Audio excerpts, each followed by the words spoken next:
25 bad ends already, okay. There's kind of a lot going on,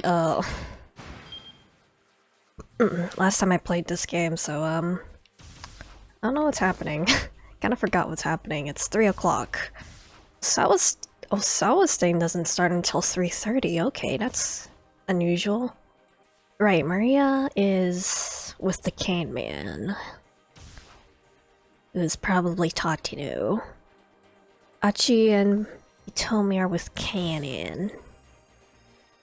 I don't remember what's up with Kano. I think it came up with like the conclusion that Foreign Syndicate is after Hitomi, not the money or something. Minorikawa is just being kind of Minorikawa. I think Minorikawa's a bit disjointed from the rest of these stories, so I think I'll start with Minorikawa today. Forgot to mention.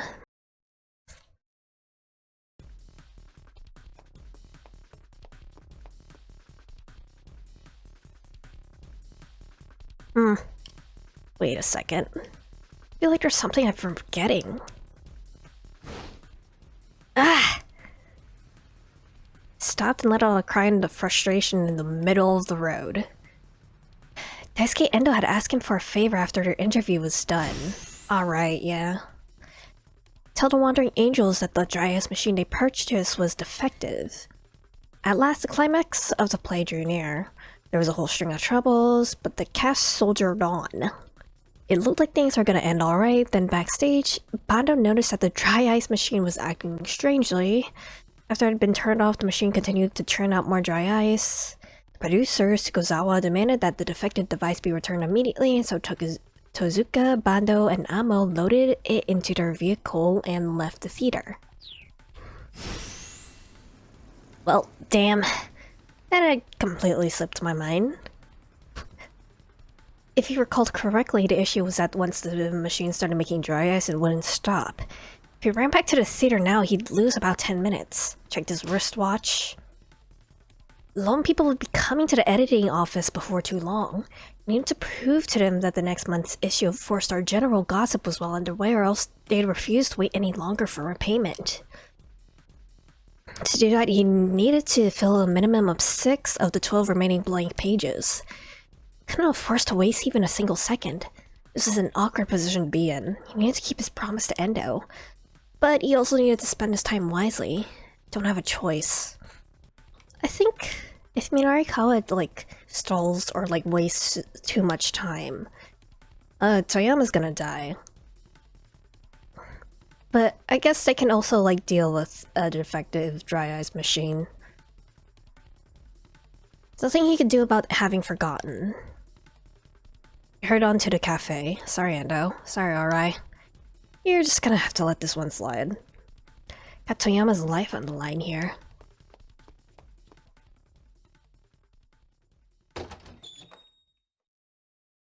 Opened the door to the cafe with the practice of a regular. Poor waitress. She's gonna be like, not this guy again. Well, the waitress only got that far before her face fell. You again? Up and get me a seat. She grinned wickedly. I'm terribly sorry, sir, but we're full at the moment. I looked around. All the seats were indeed filled. As you can see, sir. Really now. Waited with triumph.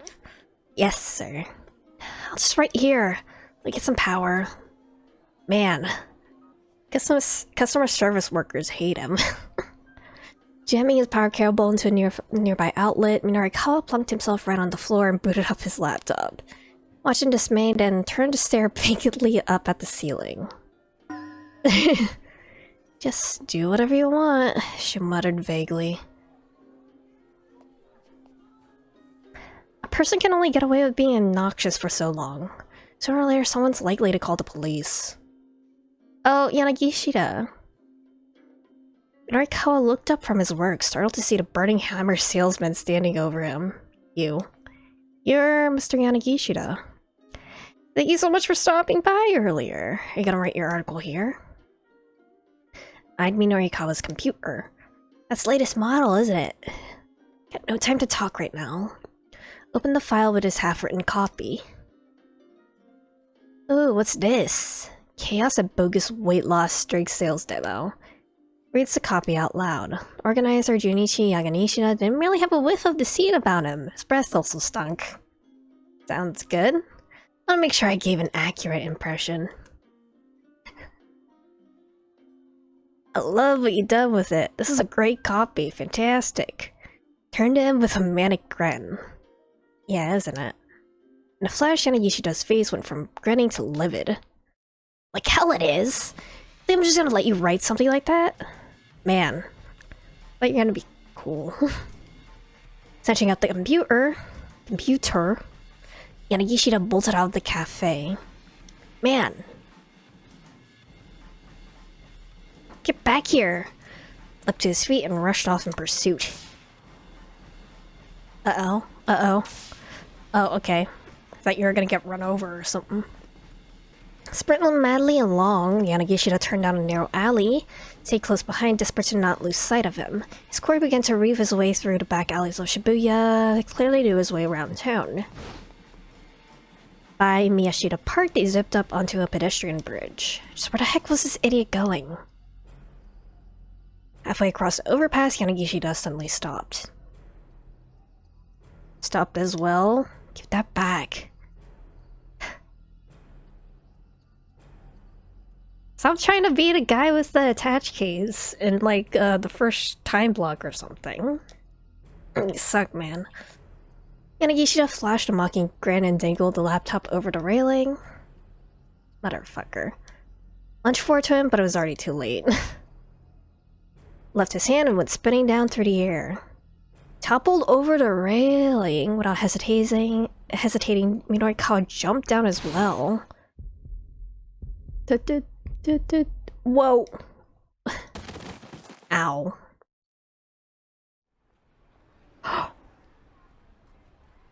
Minorikawa landed hard. As he struggled to regain his breath, he looked around and saw Yanagishita beside him. Incredibly, the laptop was safe in the charlatan's grasp. Managed to catch it midair, somehow. Before Minorikawa could be too relieved, however, Yanagishita got to his feet and took off running again. Get back up here, get back here, you little weasel. I don't think so. This Yanagishita guy was infuriating. That and he was really fast. He considered himself a decent runner, but he couldn't manage to gain on Yanagishita. If running away was a competitive sport, the guy would be a world-class superstar.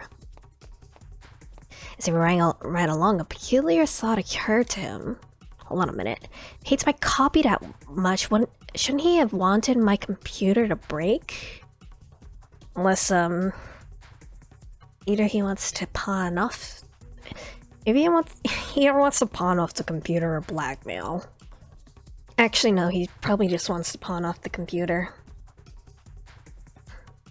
Why'd he go out of his way to catch it like that? It made no sense at all.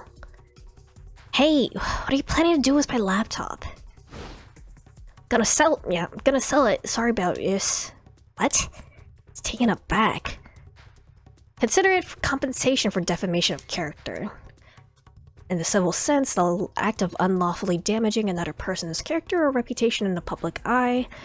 In the criminal sense, the act of disseminating damaging facts about an individual to an unspecified large number of people. Get real. Can't be defamation if the article hasn't run yet. Consider it an advance on the compensation. So nonsensical that it made Minorikawa's head hurt. Now at least he knew why Yanagishita dived after the computer. Steve continued to weave his way through the side streets. Speed didn't diminish in the slightest. This guy has too much experience running away. Stamina began to fade and finally he lost sight of his quarry.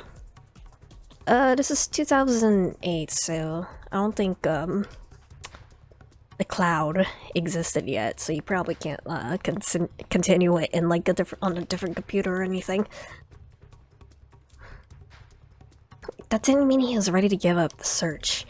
Articles on that computer that could that were right on the verge of completion. Whatever it took, he had to get it back.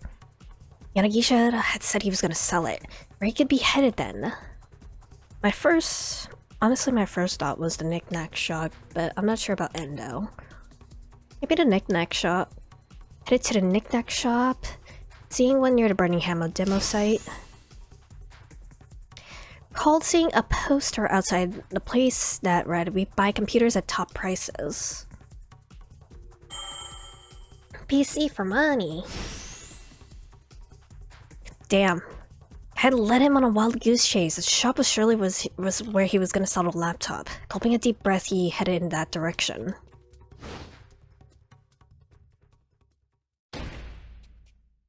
There you are, Yanagishida. Burst into the shop at center guy, accusing finger pointing squarely at the thief. Listen, there's no way I'm buying a computer that doesn't have a power cable. Details. All you sell here is junk anyway. Nagishida and the shopkeeper had gotten into an argument. Recognize the shopkeeper as the guy who ran on the roadside. That computer belongs to me, Minorikawa shouted as he marched up to him. Give it back. Clutched the laptop to his chest. Need the money. Knock it off. You're acting like a child. Tried to slap him out of his tantrum, but Yanagishida ducked to avoid the blow. And then, bizarrely, Yanagishida froze. Huh? What's with this anime shit? Okay. Fierce gleam came to his eyes. That's it! Snatched up a flyer that his gaze had fixed on Iron Stomach, huh? So here's my little bluebird of happiness. You can have this. Shoved the laptop into Minorikawa's arms. Welcome to it, you idiot. I don't need your no worthless computer. You're the idiot, Buster. Smacked Yanagishida right across the face. Eamon felt good. He decided to do it again. Shoved Yanagishida towards the shopkeeper. Hand this guy over to the police. Not the police! Can it, you thief? Tried to rip me off, and now you have no idea how much is writing on my work. You deserve 10,000 ness. Honestly, you think that dying once would be sufficient? 10,000, isn't that taking things just a little too far? I'm sorry, I'm ready, I give up. Guy's ready to surrender. Let his guard down for just a moment. Like hell I am. Switching gears in an instant, Yanagishida took off running at full speed. This again. Get back here, you bastard.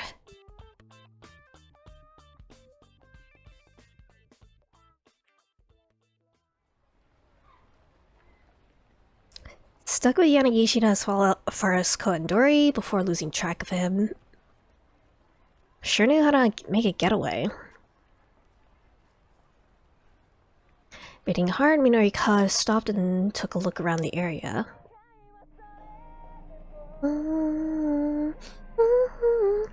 Oh. I'm pretty sure that's Hitomi's ringtone. As he did, he heard a cell phone ringtone from somewhere nearby. New single from the pop singer Aya Kamiki. Yanagishida's phone. Somehow he struck Minorikawa as the type of guy who had a ringtone like that. Looking into somehow he had nothing else to go on. He shifted his gaze around, trying to locate the source of the sound. Oh, I saw.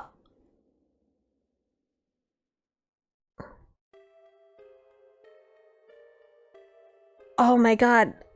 I just saw, I literally just saw the corner of a blue car in like the lower right corner. Jesus Christ.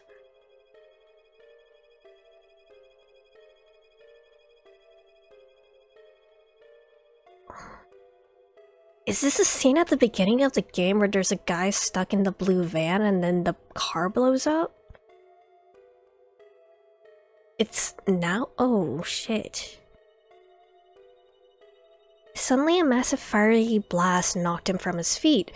He realized it was an explosion. His senses were already shattered. What just happened? Couldn't see, couldn't hear, he couldn't move his body. Where am I? For a while all he could feel was an intense pain, but soon even that faded away. And then, there was only darkness.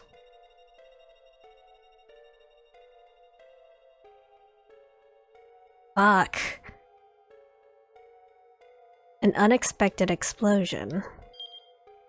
Chasing Yanagishi led Midorikawa to the wrong place at the wrong time. This wouldn't have happened if Yanagishi hadn't run when he did.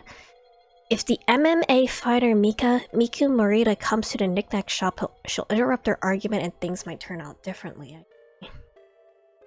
I kind of want to adjust my position on screen. Give me a second. I think I'm less likely to block the text that way. Miku needs to be there. I don't know who would have Miku in their story, though. I think, if I remember correctly, it could have been... I guess it could have been Hitomi or Maria, though. I don't remember.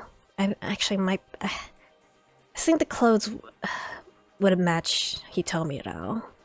I think Hitomi was the one who was, like, knocking on, like, the window of the blue van when it, blew up in the, intro.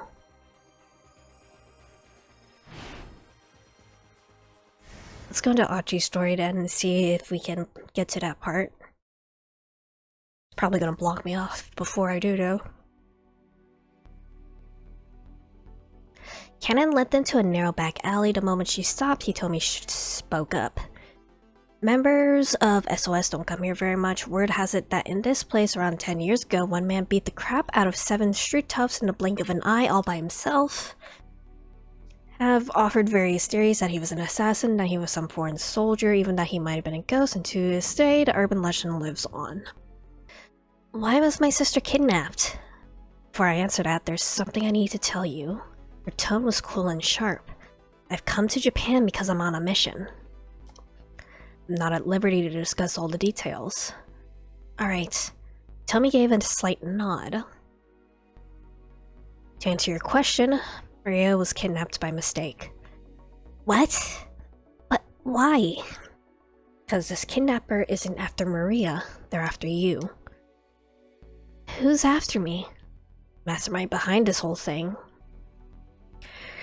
Her tone was matter of fact. Hold on, what do they want Hitomi for? That I cannot say. Well then, who is this person? Can't tell you that either. See their sex, nationality, age, appearance. It's about everything about them is shrouded in mystery.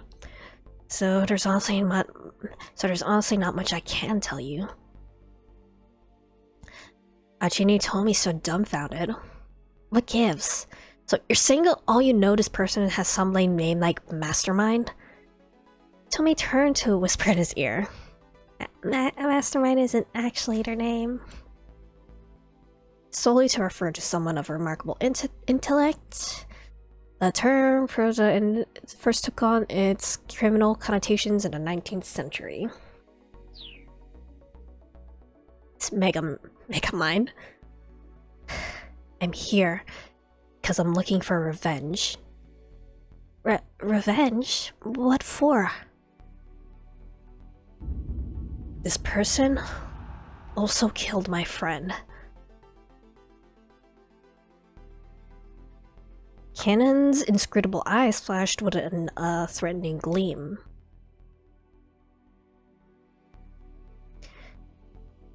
Earlier, you said it was your fault my sister got kidnapped.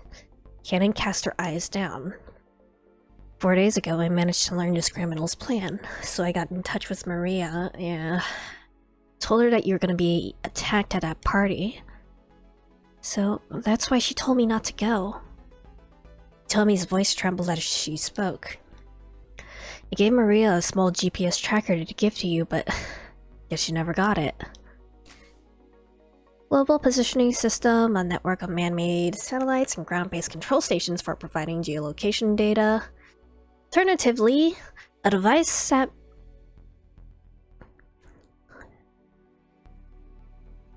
My thought was... Let me finish reading this. Alternatively, a device that makes use of said system, modern cell phones, and vehicle navigation systems use the GPS. Because my thought was... like, what on Maria would be, like, a GPS tracker? Is it the fucking necklace? Could be, maybe. Because I don't think she had anything else on her. She doesn't have like a cell phone. She only had that picture of Jack Stanley on her. So, it's probably the necklace. Ugh, that's an awful noise.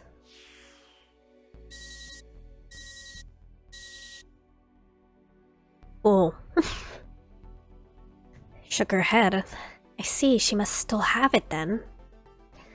So that my sister. Color drained from Hitomi's face as she understood. Yeah. Maria acted as a decoy and let herself get kidnapped in your stead. Swayed on her feet, shocked to the verge of fainting. Really reached out and caught her in his arms. Oh. But wait, I don't get that either. Why didn't neither of them go? Nobody would have been kidnapped, right? I don't think it'd be that simple. I mean, why'd her sister need to go and act as a decoy? Let out a tiny sigh. She hadn't gone to the party, the kidnappers would have found some other opportunity to come after her. Ah, okay. That sort of makes sense. Betting that Maria's plan was to use the GPS to lead me to these guys' hideout. She wanted to keep her sister safe and also figures she can help me with my mission. Did she? Did she though? I guess you did end up killing all those guys in that one place though. So maybe. Sort of scheme she'd think of. So then you can't use the GPS to locate Hitomi's sister? Kiana shook her head.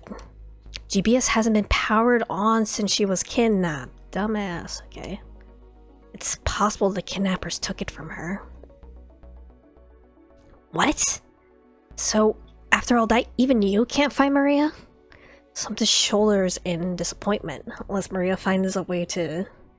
If it is, like, in the necklace. She finds a way to, like, turn it back on or something. I didn't say that. What do you mean? Got some intel from those syndicate members we met earlier. Apparently, sometime this morning they put Maria into a blue van, and since then they've been moving her all around Shibuya. That's not it, though. That's not true, though. I think, like, they probably, like, accidentally knocked her out, or, like, think they killed her and then put her in, like, the theater troop storeroom. So... You know, you have bad info. Or you're just lying to me. Exchanged glances at the mention of the blue minivan. Fortunately, those operatives didn't know what the current situation was exactly. Back to the blue van, then. Explain what they've been through so far. They first seen the blue van where the kidnappers had told Hitomi to find it. Now the first man with the cane and then a host of others had come after them. Sidetrack here and there, but Kenan quietly listened to the end. I see. What do you think? Seems like we messed up their scheme a little, huh? Whatever the case, the man with the cane concerns me. Doubt he's working with the others. I don't know what that means. Maybe that's it. Some guy who's involved butts in and it throws off their whole plan. Nodded in agreement. Even that man with the cane showed up. They couldn't leave the minivan where it was. He took a sensible precaution. But if you think about it, isn't this an opportunity for us to turn the tables on Mr. Mastermind? Flashed him a faint speculative smile. Wonder about that. Come on. Such a buzzkill. Any well-made plan has a good, solid outline, which means even after it comes to fruition, it's easy to trace things back to the planner. Is that how it works? Get out of my face, bug. By contrast, if you achieve your goals using accidental means, The outline becomes blurred. It becomes harder for anyone outside looking in to grasp what the actual plan is. Swallowed hard as he took in the gravity of the situation. This makes me kind of not want to trust you, Cannon. Well, but I mean, like, if there's like an accident, people are gonna for sure panic, plan or not. Corners of Cannon's lips curled up. Typically, I suppose. People who are after Hitomi, not only did they put together a perfect plan, they purposely left tiny holes in it. Can't even figure out who they are. Outline of the plan is always too blurry. No response to that. It was like he was hearing about some completely different world beyond the one he knew. If what Cannon had said was true, he'd been dealing with opponents that were on a level way above his own. In any event, since these people are after you, it's best if you didn't wander around town anymore. By now, he told me I'd recovered. She stood up straight and shook her head. No, I'm gonna find that blue minivan. My sister is in danger because of me. I can't abandon her just to save myself. Yeah, that's right. Patted Hitomi on the back. This is kind of cute. It looks kind of silly, but it's also kind of cute. And if that's what you're going to do, then I don't care who we're up against. I'm with you until the end. It's too late for me to back out now. The ship has already failed. It's already sailed, Achi. Yeah. Oh, another little sigh. Alright, just make sure you're extra careful. Can't count on getting bailed out of trouble like you have before. I understand. Her eyes show no trace of doubt or fear. Cannon gave her a slight nod, then quickly disappeared down the alleyway. Right then, Achi said, want to get back to looking for that minivan? And he stopped, remembering their previous efforts. They just heedlessly wandered around town, they'd probably end up in the same trouble they encountered before. Get chased by the man with the cane or by the kidnappers, and their search would be interrupted yet again. What should they do then? There had to be a better way. Boys. Happened to glance upward and caught sight of a surveillance camera installed on one of the street lights. Ah. That's it! I can't believe I didn't think of it before. Peered at him, startled by his sudden shouting.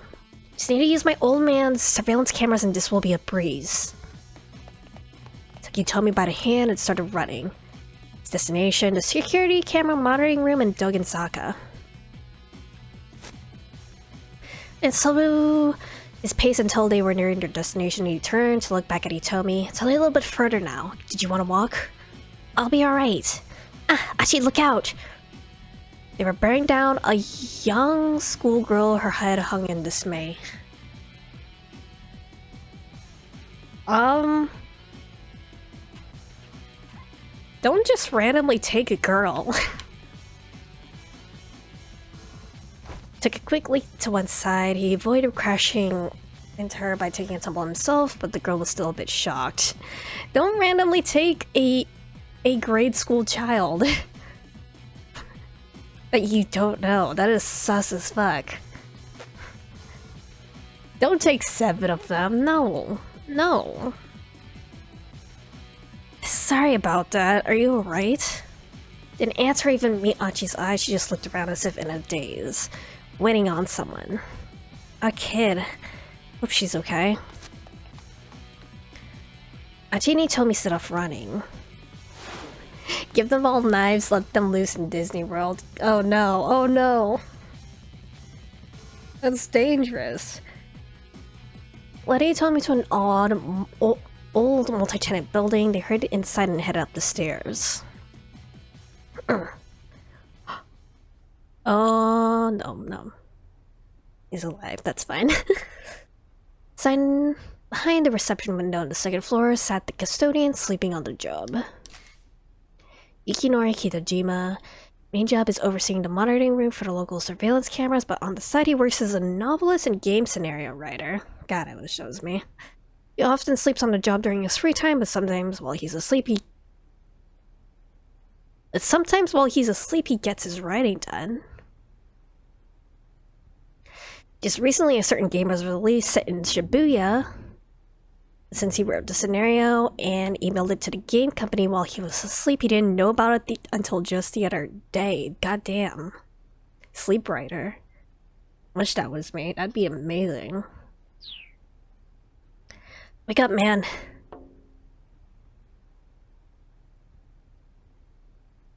Gave the window a tap and the man woke with a start. Huh, Achichi. Don't scare me like that. It's one chew too many. And wow, you sure seem to have a lot of free time on your hands. Yeah, no one's been by to check today, but that ain't so bad. Guess it is a surveillance room, but still. What a big yawn. Dad asked me to come here and check on the security monitors, actually. Sorry to bother you when you're busy. Oh, here are you. With Achichi? I'm Hitomi Sawa, it's nice to meet you. Aha! Are you Achichi's girlfriend? Yeah, too many cheese there, and that's none of your business. Just let me have the key. Hoping his blush wasn't too obvious, Achi mimed unlocking a door. I'll answer a simple question. You want me to hand over the key? Yes, I'm his girlfriend. We just started dating, so I'm sure I'll be seeing more of you, sir. She flashed a winning smile. Oh well, what a surprise. Never thought Achichi could land a fine lady like yourself. The surprised custodian held up the key. Get for you, Achichi. Still one chi too many there.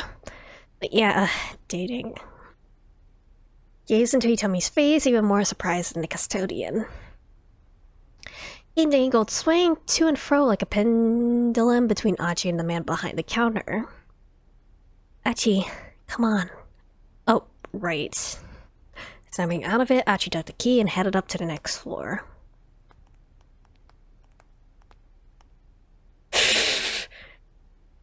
I'm sorry for saying we were dating like that, I mean. It's a pretty clumsy lie. No, it's just kind of sudden is all. Just a bit jittery, I guess. All his cheeks color again. Figured I had to say something or he wasn't going to cooperate. She looked a little embarrassed herself. I'm sorry, I didn't mean to make things weird. No, it wasn't weird at all. Actually, it was kinda... Stopped himself there. No, it wasn't the time for that sort of conversation. You need to find that blue minivan.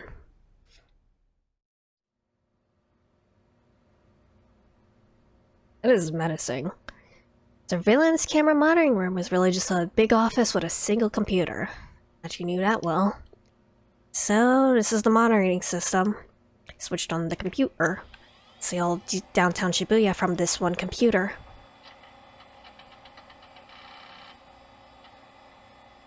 Gazed impatiently at the monitor even though it wasn't showing anything yet. Look of sheer determination on her face held Achi enthralled. Talk about how attractive your sister is, but as far as I'm concerned, right now you're the lovely one, Hitomi. Looked at him uncertain. Lengths you're going to and the risk you're taking to save your sister. I can't bear the thought that something might happen to her, and the last time we were together I said such horrible things. Plenty of bad people do bad things without even realizing they're bad, never mind trying to fix it. I'm just doing what I think is right. Yeah, but these days most people don't do the right thing. If they did, Shibuya wouldn't be covered in trash like it is. Appreciate it when someone really cares about things that are important. Doing the right things as a matter of course, that's very attractive. Very hot. Blushed as he said it, and Hitomi shyly looked away. I think the system's ready. Turning on the computer, Achi hastily changed the subject. This thing's so simple even I know how to use it. Brought up a row of 4 windows on the monitor. It's only 4? Should be more. showed a different view of the Shibuya cityscape. That the blue van? I don't know if that's a van or like a different kind of car. And the top right one. Image quality is not great, but that's because it's being updated on a 2-second delay, I guess. Tap the keyboard, bringing up shots of different locations. I don't think that's it. That looks like a taxi. Click on one of them in order to enlarge the image. Maybe you can really find that minivan with this. Tell me it was practically glued to the screen. My dad's the one who designed the security system. Your dad must be pretty amazing. He graduated top of his class at Tokyo Denko University. Prestigious national university founded over a century ago, applicants who place highly on the entrance exam can receive a full scholarship. Achi's father was one such attendee. School has supported extensive research into artificial intelligence and recently announced an AI program known as Body. While the computer is asleep, different personalities emerge, which have an impact on various normal thought processes, forming a network of more human-like thought patterns as a result. Okay. He always said he could have a career in computer engineering, but he took over the electronics shop so he could marry my mother instead. It's such a sweet story. Did they run the store together then? Shook his head. No, my mother died when I was 4. Oh, I'm sorry. Sounded even sadder than Achi. Ah, well, never mind that. Here, look. See, looking weirdo they run into a Giga was on the screen. Huh? That guy again? Said weirdo was running all out a laptop under one arm. He's being chased by a man in a long coat. Guy sure gets chased around a lot, huh? When the weirdo slipped out of view, Achi switched to another camera. New view showed the weirdo running again. Hopping from camera to camera, they could track him wherever he went. Right. Because Minorikawa chased into Koa and Dori, and that's, I think, where the van blew up. So long as we have these cameras, this guy has nowhere to run. Nowhere to run, huh?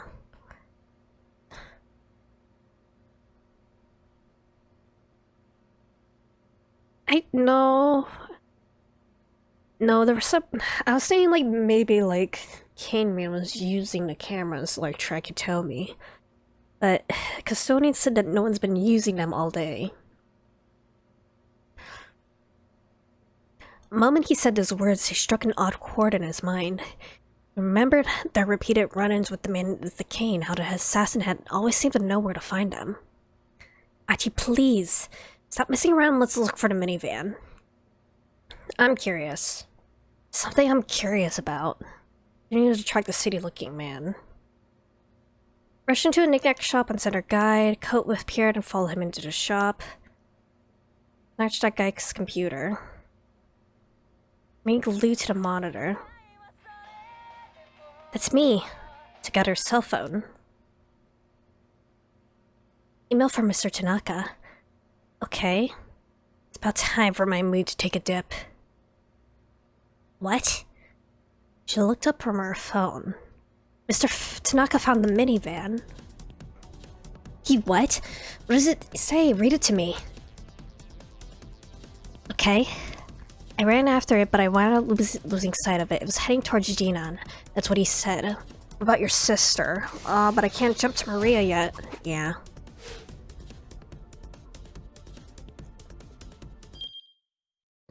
Since there's a jump, I might play Maria's story until we get there then. In case, it's a keep out.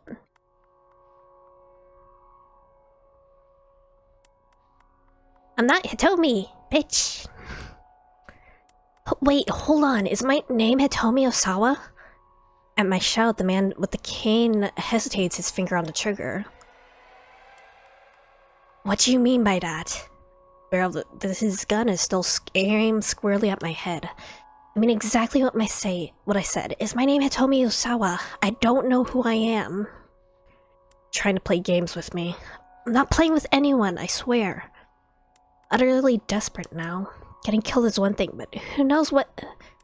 who wants to die without even knowing who they are? Tell me, am I Hitomi Osawa or not? Gives me a good hard look. Damn it, I wonder. Continues to study me along the barrel of his gun. Tell me what you know. It's an order, not a request. What I know about what? I have amnesia. Quickly summarize what happened to me since I woke up in that storehouse. Listens to me intently, never taking his eyes off me. I see. So that's what's going on then. Once I'm done with my story, the man with the cane sits down on an empty... Oops! Accidentally fucked that. I don't want to turn on autoplay. There we go. Seems he believes me at any rate. That's relief if nothing else. So, then am I Hitomi Osawa? No. Then who is Hitomi Osawa? Is she someone who looks like me? Shut your mouth. Just be quiet. His expression is vacant. What am I going to do? If I'm not Hitomi Osawa, does that mean you don't have any business with me? Seems so. In that case, can I go? The assassin doesn't answer. He lets his pistol hang limp in his hand, the muzzle dropping to point at the ground.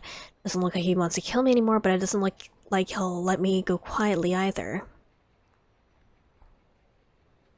I don't think you need to fuck with that gun. I remain motionless, waiting for an opportunity to run away. Might not make it in time. Not make it in time for what? Curious now, but this is hardly the time or place to try to find out more. I've learned for certain that I'm not Hitomi Osawa, which basically tells me nothing. I'm right back to square one of figuring out who I am. Assassin has gone quiet, sitting on a pile of crates. He seems lost in thought. I don't dare try to get away. All I can do is stand and wait and mull over my own situation. Just who am I? Ask myself again and again. I am... I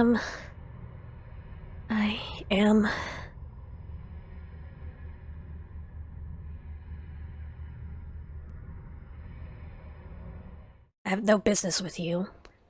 Go. Don't worry, I won't follow you. I wonder if I can believe him. Maybe he's trying to set me off my guard so he can shoot me in the back. Do not go to police or back home, he continues. Lay low by yourself somewhere for a while. How long is a while? Until around sundown. It should all be over by then. It'll all be over? I have no idea what it is, but I've signed out to pry in case he decides to change his mind. Gotta run away now. Sure. Did mention... Right, they didn't... Okay. No, wait, no, I won't. No. I take a slow step backward. It's time to turn away when he speaks up again. Before you go, I need to tell you one more thing. What's that? When you get your memories back, I'm sure you're gonna hate me.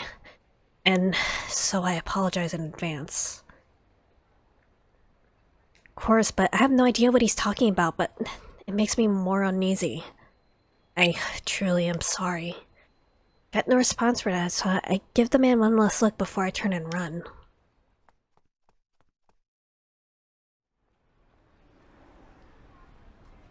Ducky duck! I decided to look for some place to hide out for a while, as the gunman suggested. Don't really know my left from right in this town, that's easier said than done. I made my way back to the knick-knack shop where I bought the necklace. Could I hide out in here? To complicate that possibility, I hear an all too familiar voice. Tama! There's Mr. Yanagishida on the floor of the shop. He's been tied up with some rope. What happened, boss? It's just, I was framed. Nah, whatever happened, I'm pretty sure it was all his fault. Just call it a hunch. Says I'm a thief. I see he's a thief for selling stuff he finds around town. So what are you implying? What in the world is going on here? I haven't the foggiest. Tama! Help me! Please! Kicks and squirms like a hyperactive child. Do you notice, man? Sale clerk asked. No, well, I mean, sort of. It's a real pain. He's been making it seem like this for as long as he's been here. I find it hard to imagine a worse way to interfere with someone's business. Hate to ask, but could you take him to the police for me?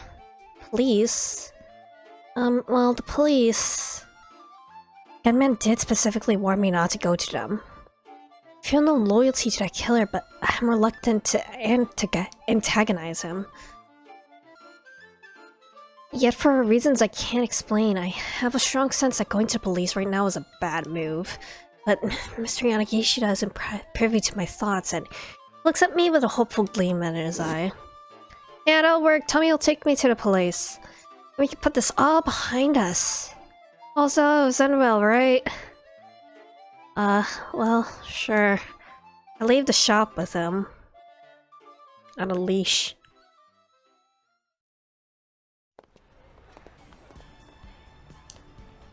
Okay! Let's go find Kiri. Aren't we going to the police? No, we're not really gonna go. Oh man, I'm so glad you showed up, Tama. Come on, let's go find Kiri. With a big grin on his face, I have an inkling of what's coming next. You've thought of another get-rich-quick scheme, haven't you?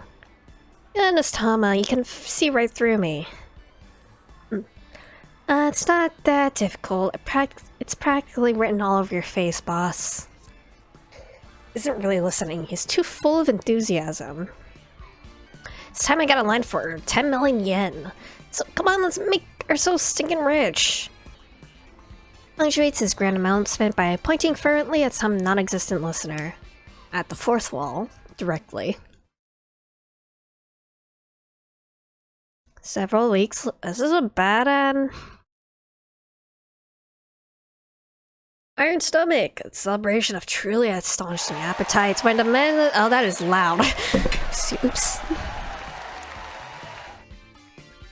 Stand with Cheery on the winner's podium. Cheers and applause are deafening, which the master of ceremonies makes the announcement.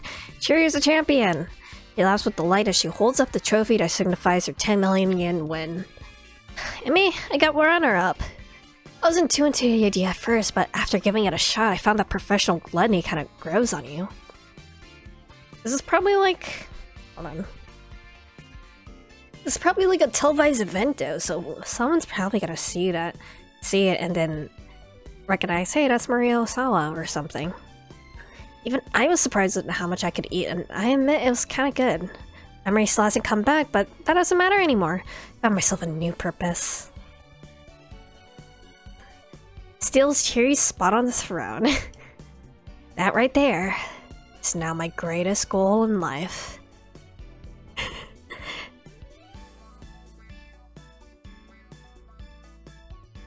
Bad end, but is it really? Is it really?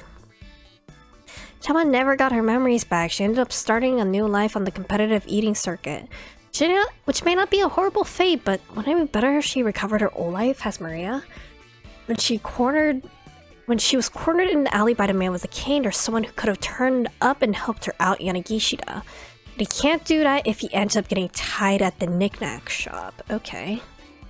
So Miku needs to show up at the shop. When you were originally talking about how many bad ends this game had, I was worried. It's not in a way that really like supports the storytelling of this game. Seeing into other people's stories and figuring out what the fuck is going on. Miku needs to show up at the shop at... Oh, wait. The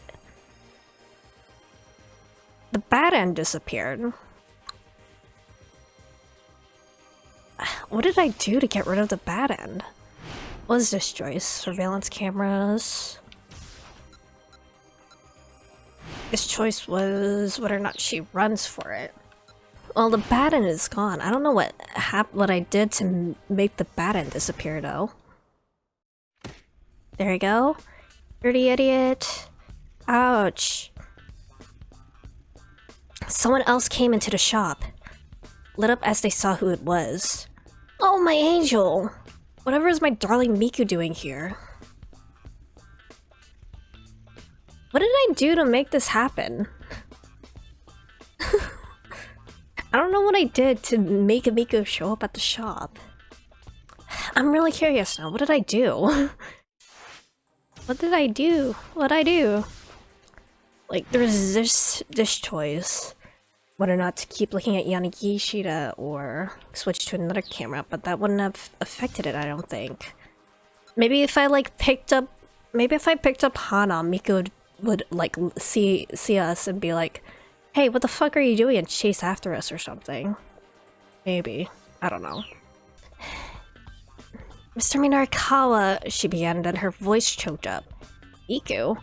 What's the matter? Is something wrong? I drew close to Minarikawa's side. Huh? Back and forth between Minarikawa and Miku. You two know each other? Sort of. More to the point. She the girl you said you were in love with? That's right, the only one and only Miku. I have her entrance music set as my ringtone. Paying no heed to Yanagishida's excitement, Miku kept her eyes fixed on Minarikawa. I lost to a girl who knows Aikijujutsu. I lost! She buried her face in Minarikawa's chest. Yanagishida let out a gasp. What's this about? What is this about? Seemed on the verge of panic. Mr. Minarikawa, I need to learn Aikijujutsu. I feel so ashamed. She buried her face even deeper into Minarikawa's chest. That's so unfair! That is not charming. Tears in his eyes, Yanagishida darted out the door. Leered after his pathetic fellow as he scampered off. Guy sure knows how to take advantage of a bad situation, I'll give him that. Anyhow, I'm just glad I got my partner back. Be inclined to pursue Yanagishida and subject him to a tirade. At the very least, but there was no time for that now. Explained the situation to the shopkeeper, who flashed a sympathetic smile. That's so. Lucky for you, he screwed up then. Much as I'm happy to do business, I can't just buy a computer that doesn't come with accessories. You bought it from him if he had the accessories. Of course. Or not, still, it's all the same once I've sold it. Man. Suppose that's true. All the same. Like hell it is! The shopkeeper froze like a startled rabbit. Everything you have for sale here has been stolen, hasn't it? Don't be ridiculous. Warn you up front, there's no use hiding things from me. I've interviewed you after all. I know you. It's getting more and more flustered. Oh, I mean... Look, this is just between you and me, okay? Sometimes I go around gathering stuff that people have lost, and I sell it here. But it's not stolen, just repurposed. There's nothing wrong with that, right? Vulture, goddammit. The shopkeeper smiled ingratiatingly. You moron! Minori stuck his finger in the man's face. Selling lost property is a serious crime, too.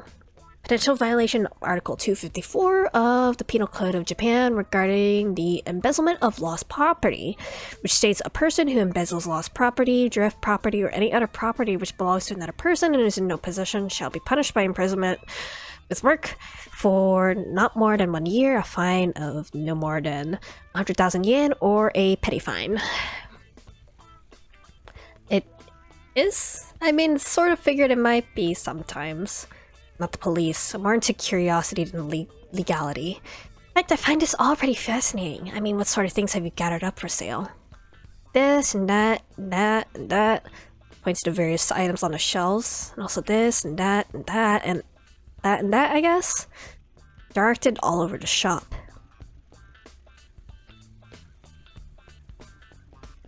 Everything that the shopkeeper had put in had a hefty price tag.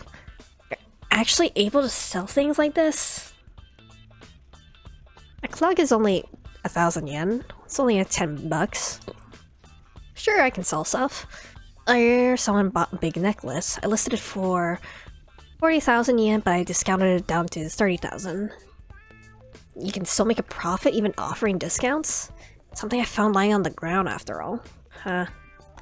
Back at him, and for a moment he laughed as well. There's no laughing matter. You need to stop what you're doing here right away. Otherwise you're gonna find out what it's like to be punished by my pen of justice. I'm so sorry. Bowed repeatedly. Tris was right that now he was so busy I had to let this guy slide. This whole asinine affair had eaten up a big chunk of time he didn't have to waste. Had to finish up his copy back at the editing office. Laptop at hand, he left the shop, only to stop short when a slight figure stepped out in front of him. What time is it now? I don't remember what time the explosion happened. Might be around now. Or like soonish. Mr. Minorikawa! Stood there barring his path. Please introduce me to a dojo where I can learn Aiki Jujutsu. Sorry, I really don't have time for this right now. Tried to hurry onward, but she stubbornly refused to let him pass. Introduced me to that other dojo before, remember? I suppose so, now that you mention it. Tried to slip by her right hand side, but she was quick to block him. You're the one who introduced me to the world of martial arts, Mr. Minorikawa. Well, yeah, but you're putting me in a bit of a bind here. Just slip by her left was a no-go too. She could anticipate his every move. Just hear me out. Speaking through quiet sobs now. I can't stand to leave things like this. She looked Minorikawa right in the eye. She did bonsai before she did martial arts, so it's a good opportunity for you. Find something to do with yourself that isn't martial arts. What? You're the champion at that one pub, right? Maybe you're done with... you should find a more girlish line of work instead. Ow! You jerk! Why'd you have to put it like that? You're so mean. Bursting into tears, Miku ran off. Miku! She gave no sign that she heard it and didn't turn around. Rubbed his cheek. It stung. He actually regretted what he said. Maybe he should have assumed she'd be willing to give up her hobby. He did, in fact, know several Aiki Jujutsu dojos. If only he had the time, he could introduce her easily enough. 30 minutes and change until 4 o'clock. There's no more real wiggle room at this point. These articles needed to get written, and fast. Needed to get back to the editing department, and yet... can't get work done like this. Didn't run for having publishing, instead he went after Miku. Oh. Okay. Went after Miku. Is he like gonna try to recruit her in order to get her help in writing these articles somehow? Well, I think Maria's... what's it? Bad end is now averted.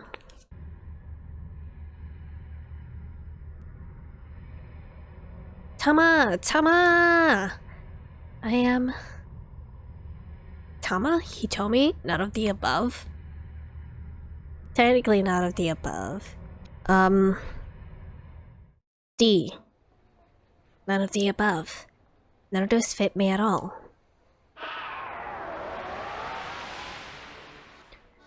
I turn at the sound of an exuberant voice and see Mr. Yanagishita running my way, flailing his arm in a friendly greeting. I swear this guy could end up banished to the pits of hell and he still give it his all day in and day out. Thank goodness, it is you, Tom, I knew it. The man with the cane grumbles something incoherent, then holsters his gun and flees the scene. Now you're with some middle-aged guy? Looks been innocent, but I guess you gotta get around, huh? Gross. Boss, perfect timing! Do a little fist pump. Whatever he's doing here, I'm glad he drove off that guy with the gun. What are you so happy about? Gives me a puzzled look. Promptly distracted by his own excitement. Anyway, never mind that, Tama. Now I'm such an idiot. Can't believe I was in such a tizzy over some silly scratch card from a magazine. Itching to tell me something happened? Well, brings his hand to his mouth and giggles unsettlingly. Had a great little idea. Great way to strike it rich.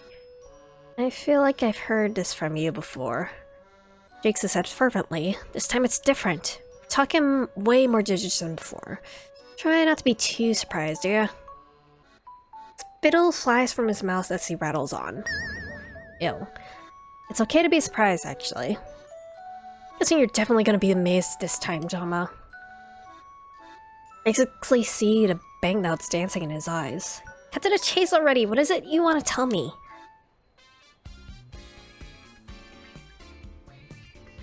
It's time, get this, I got a line on 10 million yen. Thrust his index finger skyward, grinning ear to ear. Surprised now? Yeah, you are. It doesn't require any capital. No risk, high return. The world of equity investment and wise investor weighs risk against the potential for return. Many heavily risky projects, however, yield a little in the way of actual returns. Such cases are called high risk, low return. The inverse, low risk, high return is quite rare. The idea of no risk, high return is simply absurd. It's a crazy gleam in his eye. Oh man. Oh man, I'm finally gonna get part of the gonna get to be part of the Billionaires Club. This is so ridiculous, I don't even have a snappy retort for it. Never mind, a 10 million obviously wouldn't make him a billionaire. By the way, you haven't seen Cheery, have you? We're gonna need her help to wrap up this 10 million. I haven't run into her since the sales demo. Darn, if you do happen to see her, tell her to get in touch with me. Sure, alright. Still don't know what he's going on about, but there's probably no harm in being helpful. Thank you, Tama. May as well give you a little hint. A hint? A hint. Wanna hear it? Sure. Why not? Put it that way, I just have to tell you. The mighty stomach trumpets over the endless cavalcade of icebergs. The hero shall be blessed with fame and fortune. What the heck is that supposed to mean? Looks inordinately amused at my confusion. It's part of a legend. You only need to remember that one verse for now. You're gonna bear witness to history. Like this guy's right out of some kind of story himself. Thanks for helping me out with the jury thing. Adios. Spanish for goodbye. Closer to the English farewell in day-to-day interactions, most Spanish speakers use the word ciao. Ciao. Adios carries the connotation that you do not expect to see the addressee again. Are you out of the story at this point, Yanagishira, then? Then, like a whirlwind, Mr. Yanagishira zooms away, leaving me alone in the alley. Yeah. I feel totally exhausted. I let a sign drop in my eyes, and that's when I noticed a notebook at the ground at my feet. Did the assassin drop this? Pick it up and look inside. Photograph tucked inside the back cover. 3 young people, 2 boys and a girl.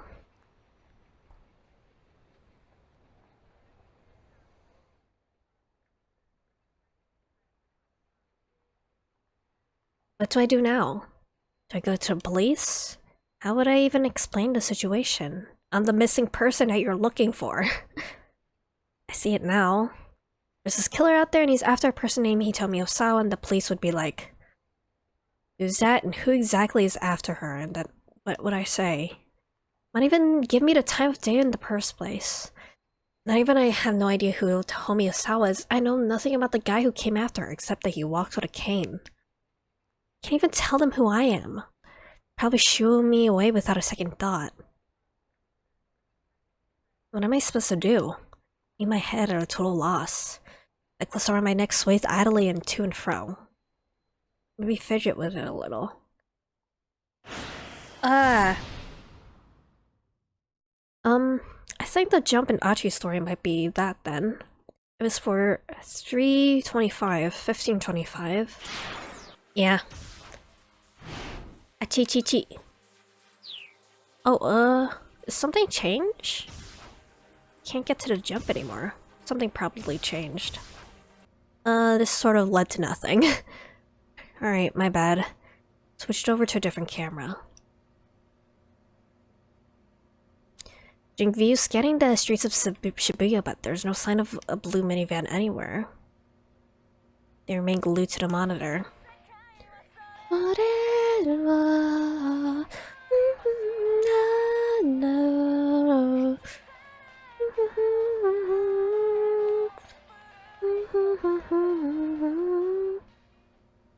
Took out her cell phone. It's an email from Mr. Tanaka. This is the same.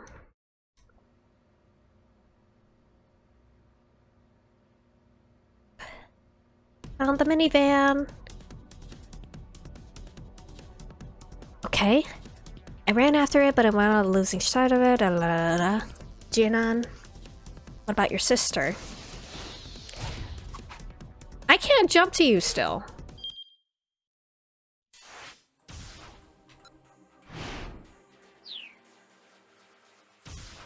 Hold on. Let me switch back to the other choice.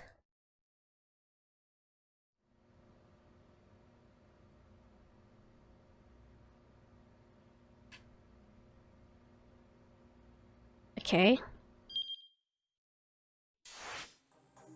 Okay, to keep out is back.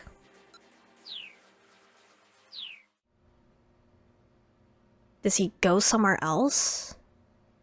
The coat appeared into him, followed him into the shops next to this guy's computer. Came rushing back out of the shop and sprinted away again. Had like electricity. Managed to give him the slip. Kind of impressed. Mind if I keep at it? Are they gonna see Maria then? Continue scanning camera images, trying to locate the guy again. Even Hitomi was invested in the quest to find the fugitive. They didn't spot him, on the verge of giving up.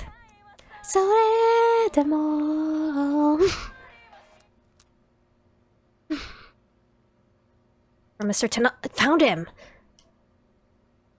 Oh, that's why. Okay. Guy was in a back alley off Center Guy. He was talking with someone. Is that?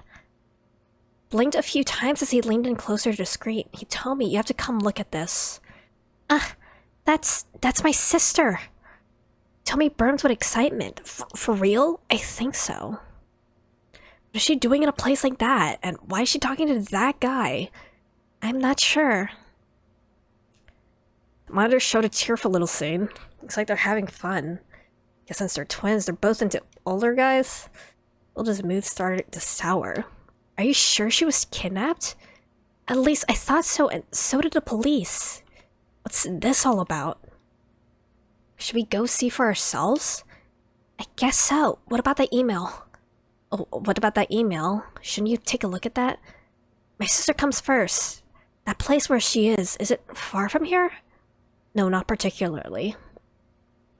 First from the building, heading for the alley where Maria was talking to the computer thief. Oh shit, oh shit.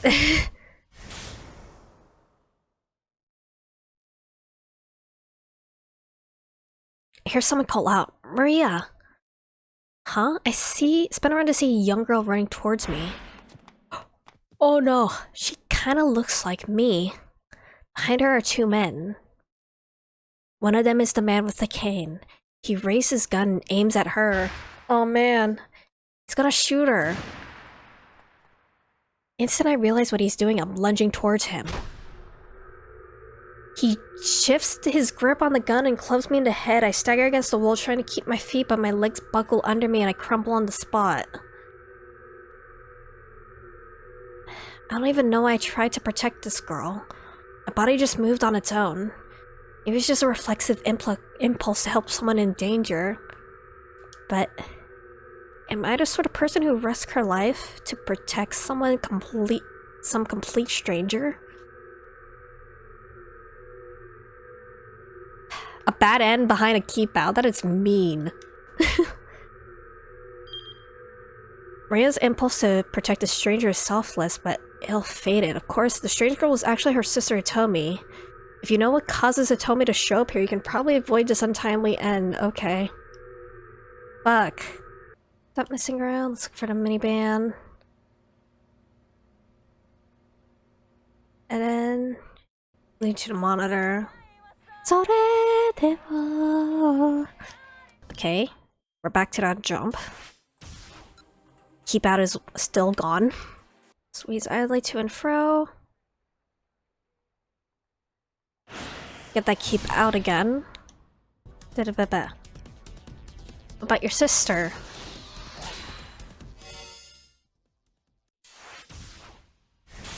Get that out of there. Don't be another bad end, please.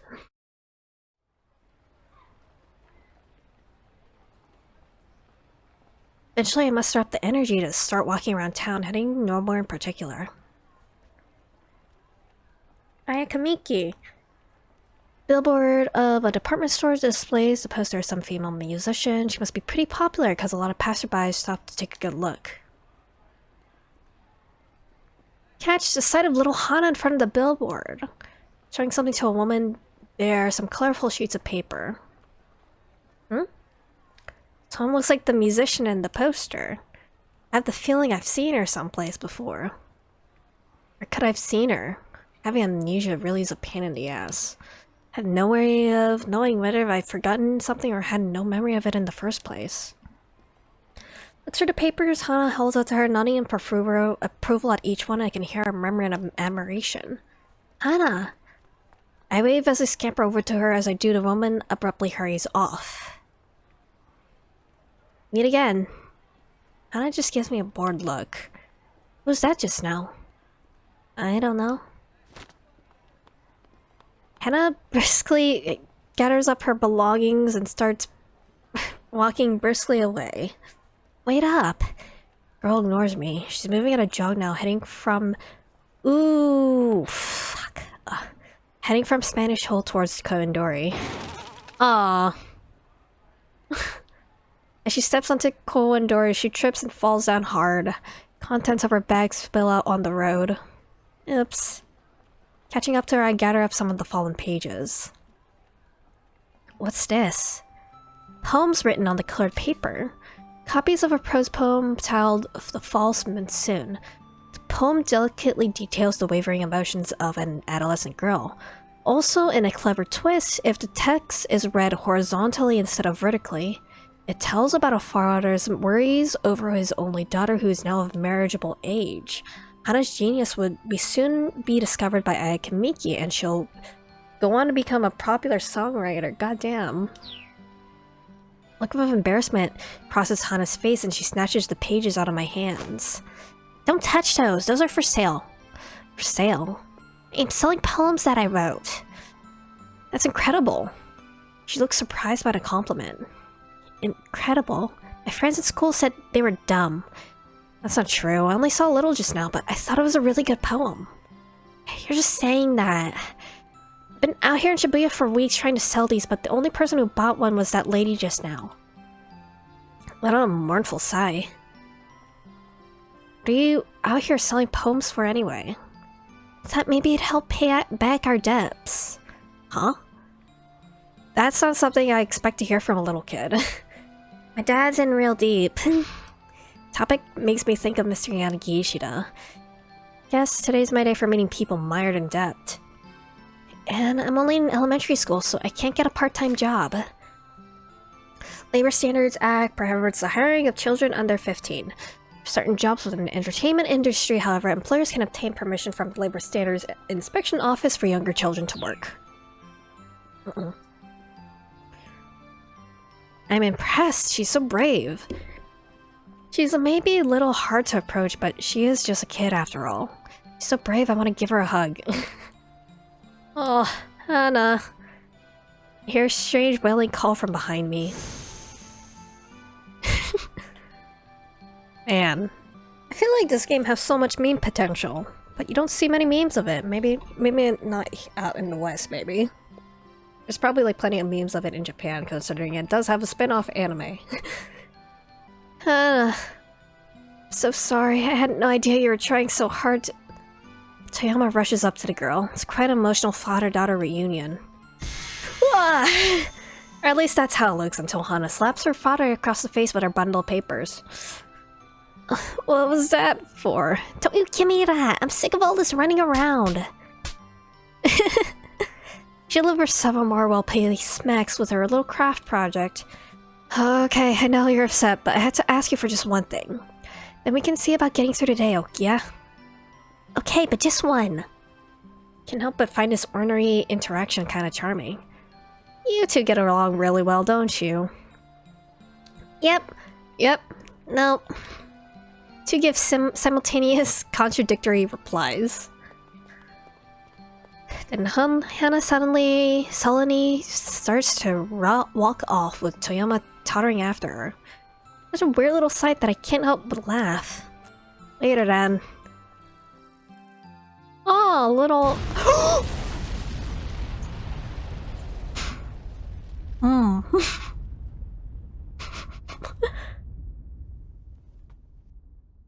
That was right behind her. Oh. Jesus Christ.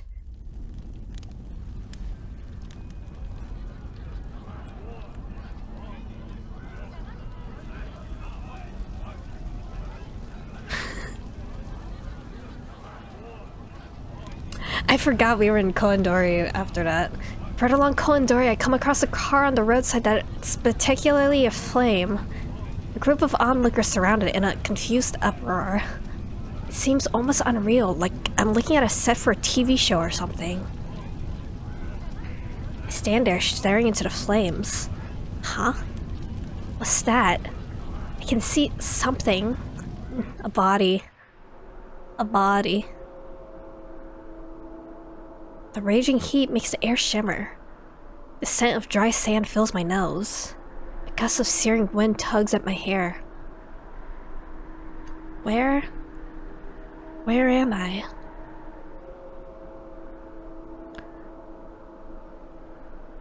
Decaying roads. Decaying houses. Decaying city.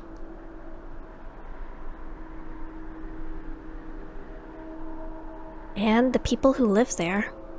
People who live. People who live. People who live. There's someone by my side. Someone is with me watching all of this. Canon? It's a girl. The person with me is a girl slightly younger than me.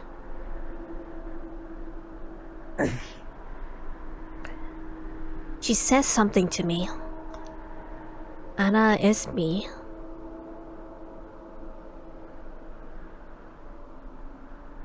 Cat's Cradle. Cat's Cradle. That's my voice now. Cat's Cradle? Whose voice was that? What's going on? Who am I talking to? Yeah, Cat's Cradle. Showing someone how to do a cat's cradle with string.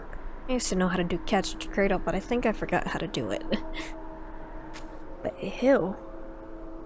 Who am I showing to do a cat's cradle? Canon, right? Canon. Loud. The word canon echoes in my head.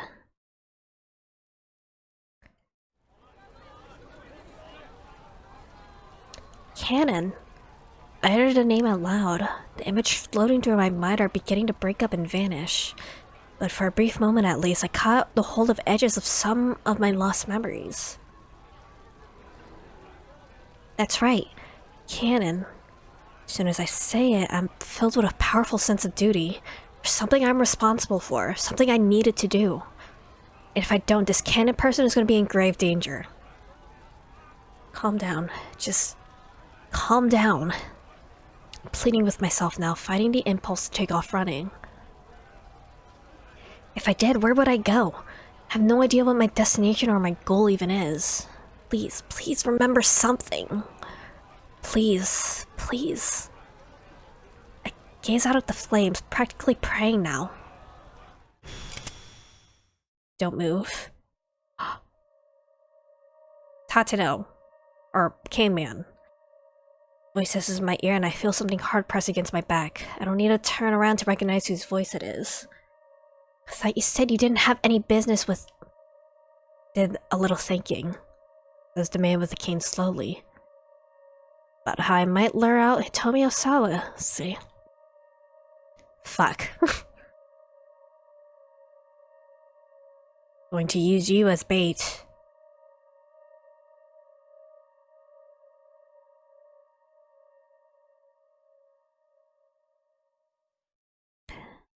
I figured, yeah. Yeah. God damn it. Maria's story is so interesting. I really like it. Minarikawa's is a little weird. Minarikawa has a keep out. I don't know what would unlock it. Probably something from Itaro Sawa or Kano's story. But I think since... I'll keep going with Achi's story then. Was she inside? He doesn't say. Switch over to an array of surveillance cameras near Jinan. A few seconds the transition felt antagonizingly slow. 4 new images popped up, quickly enlarged one of them. This also looks like good meme material. God damn it. I want more memes of this game.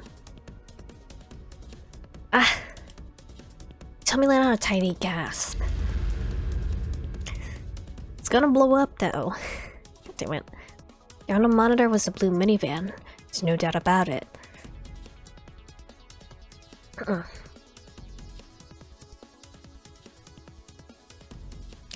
Ajini told me to rush from the building, speeding towards Dina in an all-out run. Run, Achi! Run, Hitomi! Run, other guy who's looking for Miku! There it is.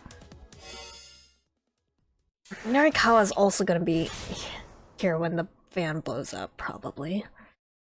Who the fuck is gonna be in the van though? Is it gonna be Tanaka? Tanaka? I don't know. Running along Koendori in the pursuit of Miku, heard a cell phone ringtone coming from somewhere nearby. Does this trigger the Oh no, he's right there! Fuck. Massive fiery blast knocked him to his feet. Deafening roar set his head throbbing. What was that? What was going on? He laid in a daze on the ground, trying to wrap his mind around what just happened. Miss Miku! Help! Call an ambulance! He smelled the foul scent of burning rubber. Then came a sound of quick footsteps rushing up to him. Mr. Minarikawa! Called out to him as if across a possible distance. Mr. Minarikawa! Was that Miku? Forced his eyes open and saw Miku looking anxiously down at him. Mr. Minarikawa! Miku. Those things I said earlier, I'm sorry. I went too far. What are you talking about? That's not important right now. He took a pat of gas and Minarikawa realized he had blood leaking from his mouth. Oh no, oh no. Oh, he got fucked. His body wouldn't move and his mind was reeling. What? What happened? Tell me. It was dry and hoarse. There was a minivan. It exploded. Exploded? A minivan exploded on a city street? It sounded like a terrorist act. His reeling mind drifts back to the attempted bioterrorist attack on Kasumigaseki 2 years earlier. An unoccupied minivan had exploded outside an MPD station. Afterwards, a device meant to scatter a dangerous biological agent had been discovered near the subway. With sudden clarity, Minarikawa recalled that what Osawa had said earlier. Fuck. Power balance of the entire world might be at stake here. Could there be some sort of connection between Osawa's warning and this explosion? There was. There had to be. Norikawa's journalistic intuition told him that it must be true. But like the 500 broken bones in his body are gonna hold him back a little bit here. Something terrible was underway here in Shibuya. Police, a man in a suit shouted. He crouched beside Norikawa and gently lifted his head and torso. Kano! Hang in there, buddy, stay with us. Changed the position, allowed Norikawa to clear his airway, and he sucked in a deep breath. As he did, an intense pain shot through his lungs. I think I might be done for. Whatever his intuition might be telling him, it didn't look like he'd be able to write about it. But if he couldn't get his words onto the page, at least he could tell someone else. But his last act, he could still accomplish something. I was trying to get a few words out. Sawa. Kenji, Osawa. The balance. The entire world. As his voice failed, he heard the sound of ambulance sirens approaching. Paramedics began frantically unloading stretchers. Turning his head, he saw a number of other people who had been injured in the explosion laid out on the roadside. Among them were a woman and a child. A woman and a child. The only child I can think of is Hana. I'd be very upset if Hana got hurt in any way, shape, or form. But I don't know who would the woman be with her.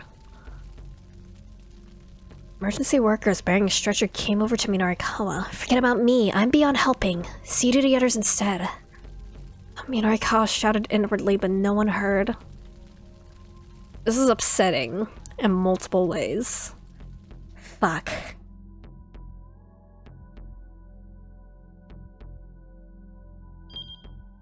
Chase after Miku as far as Kondori, only to be caught in a blast when a minivan suddenly exploded. A few simple words can change his fate. Someone who shouts something at 15:30 needs to change what it is they shout.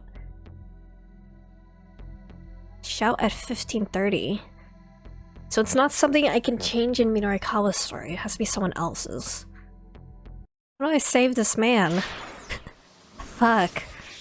Let me check the 15:30s I already have. That's Norikawa's. Osawa. I don't think it'd be Osawa, because I think Osawa is just gonna stay at his house for the most of the time. It's probably not gonna be Maria. It might be Achi, or could be Kano. We'll continue with Achi, I think. All out run. Neither spoke, they simply dashed along in silence. Well, as if they'd been running a marathon and the finish line had finally come into view. They hooked a left at the station and darted past the Seibu department store. There it is. Came to a stop. The blue minivan was still there, parked by the curb along the slight hilly incline. Leaving Achi behind, it all started rushing up the hill. Alarm bells started going off in Achi's mind. Someone from the kidnapping crew was in that van. It was dangerous to approach carelessly.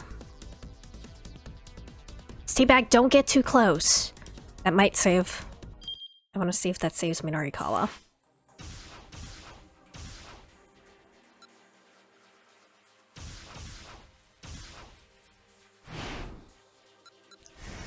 I want to see if this choice changes Norikawa's fate. Tell me, wait. He might be like, oh, it's one of the Osawa twins or something. Yeah, okay. I'll continue with Achi though.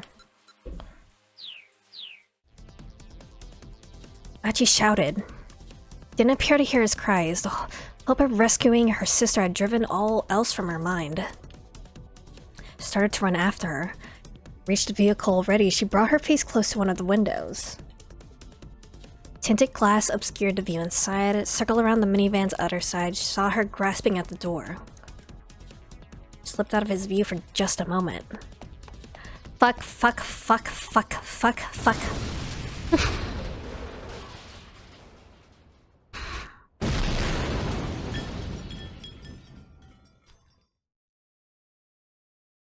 Even though I know what's happening, it's still alarming in many ways.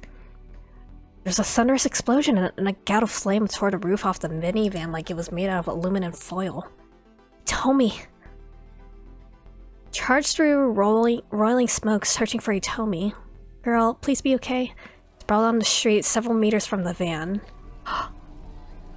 Hitomi and Kanan. Oh, Kanan, thank you. Hitomi, wake up. Held her in her arms and her eyes drifted open faintly. Are you okay? Are you hurt?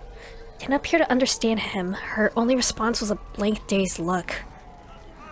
A small patch of red on her face. Wiped it gently with a finger. He saw no further signs of bleeding. It's all internal, man. She must have been splattered by someone else's blood then. As far as she can tell, she hadn't been gravely injured. Then a sign of relief. Tell me, is she alright? Kanan stared on the ground. Her clothes were scorched in places and she was bleeding from her head. Oh.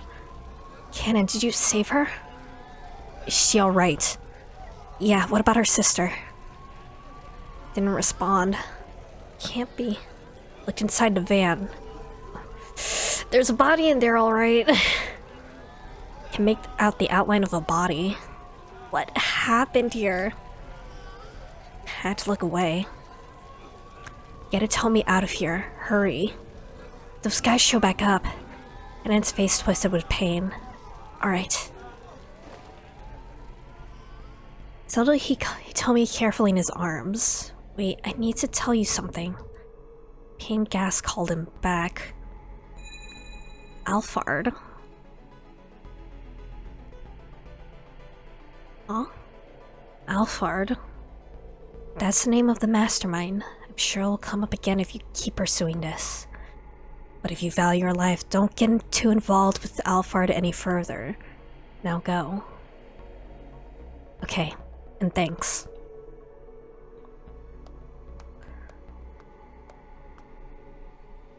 He told me in his arms, Ashi hurried from the scene. Wasn't sure where he was heading. Just wanted to get away wherever that meant. Carried her past the crowd of onlookers that had swiftly begun to assemble. Flames of the burning van rose ever higher, roaring up towards the heavens. Fuck. Okay. So, yeah, this time block is gonna be pretty much focused entirely around the van explosion, I think. Or the events leading up to it. Unless you're Osawa. Because I think Osawa is just very stay-at-home right now. It's kind of interesting. I guess this chapter is just a bit shorter. Or time block is a bit shorter then. Kano doesn't start until like 10 minutes after. Osawa doesn't... I guess Osawa's story doesn't start until after the van explosion then. Okay. See if we can finish Midorikawa's then. Tell me, wait!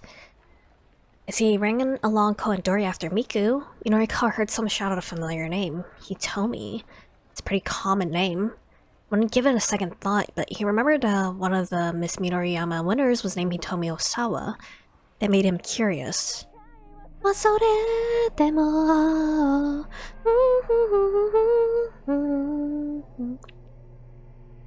moment later, he heard a cell phone ringtone. He immediately recognized it as an Ayaka Miki song. His reporter instincts tinkled. He stopped to take a look around, and one woman caught his eye almost immediately. Oh shit. Kinda assumed that any pretty girl he saw was Miss Midoriyama. Too convenient if you just so happened to run into her now. Still, didn't cost him anything to ask, "Are you Hitomi Osawa?" He might as well at least check. But to his own surprise, he hesitated in embarrassment. Never been too embarrassed to ask a question before.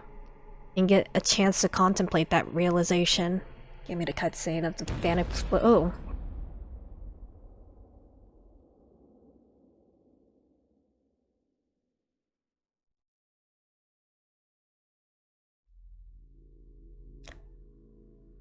As a fiery blast knocked him from his feet, a deafening roar set his head throbbing.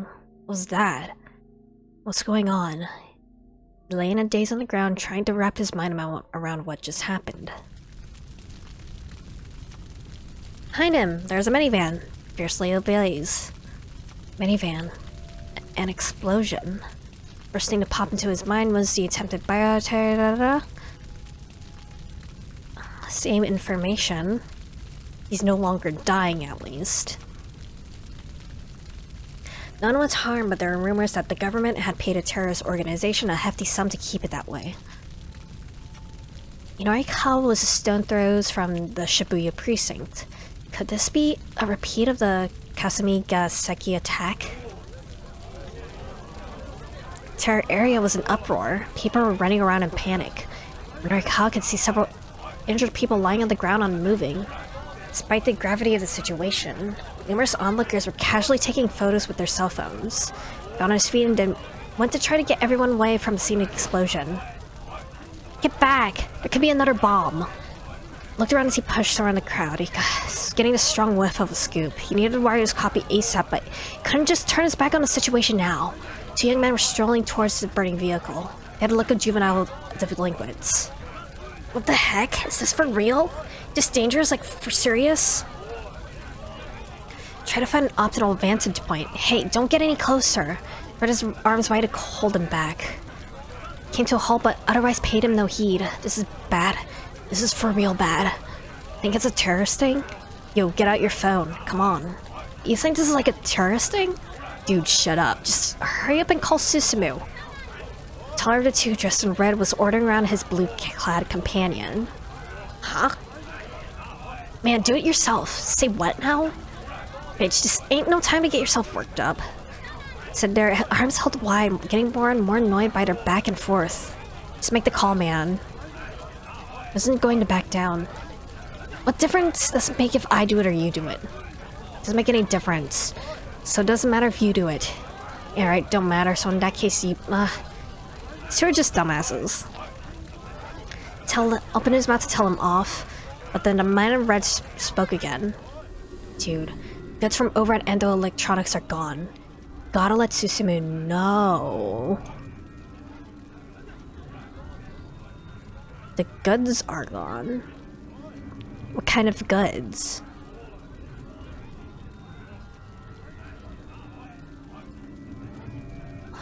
The cameras? I don't think Achi's dad deals drugs or anything. Name Endo Electronics caught Yorikawa's attention. Ain't that all that Achi's dude's fault for getting all huffy at us? It's Kiryu who told us to go find the Endo storehouse. Susumu don't like dealing and storing goods. Says it dirty is the SOS name. Like these two were SOS members. Hey, you two. Finally succeeding in getting their attention. Where's the Susumu fellow? I'd like to talk to him. No idea who Susumu was, having only heard the name just now. The way these two were talking, it seems clear that he held some position of leadership. Think I'd tell you if I knew. Kept his composure. No Tenryogumi? It is a syndicate that operated in Shibuya. Turned up the scene 10 years ago with seeming legitimate tucker out of financing as his business front. Group offers monetary solution for people in financial trouble, but only those who accept their offers soon find out that their troubles only grow and grow. World in conflict with the Kanto Shiragumi Gumi who have been long established in Shibuya. Street kids will be sure to familiar with that name if nothing else. May not look at it, but I'm pretty tight with the Tenryogumi. Maybe you two don't know about, but Susumu's been showing up at their office lately. Dealing with the Yakuza? For real? Sweet! It's SOS using as their hangout these days. I got a little something to discuss with Susumu. Bar called Inferno. Mental note of that name. Where? Uh-oh. Later. There's an Inferno right there. Hacking away, they took off through the crowd. Ah, they see Achi, that's why. I know where Inferno is. Pair had already vanished.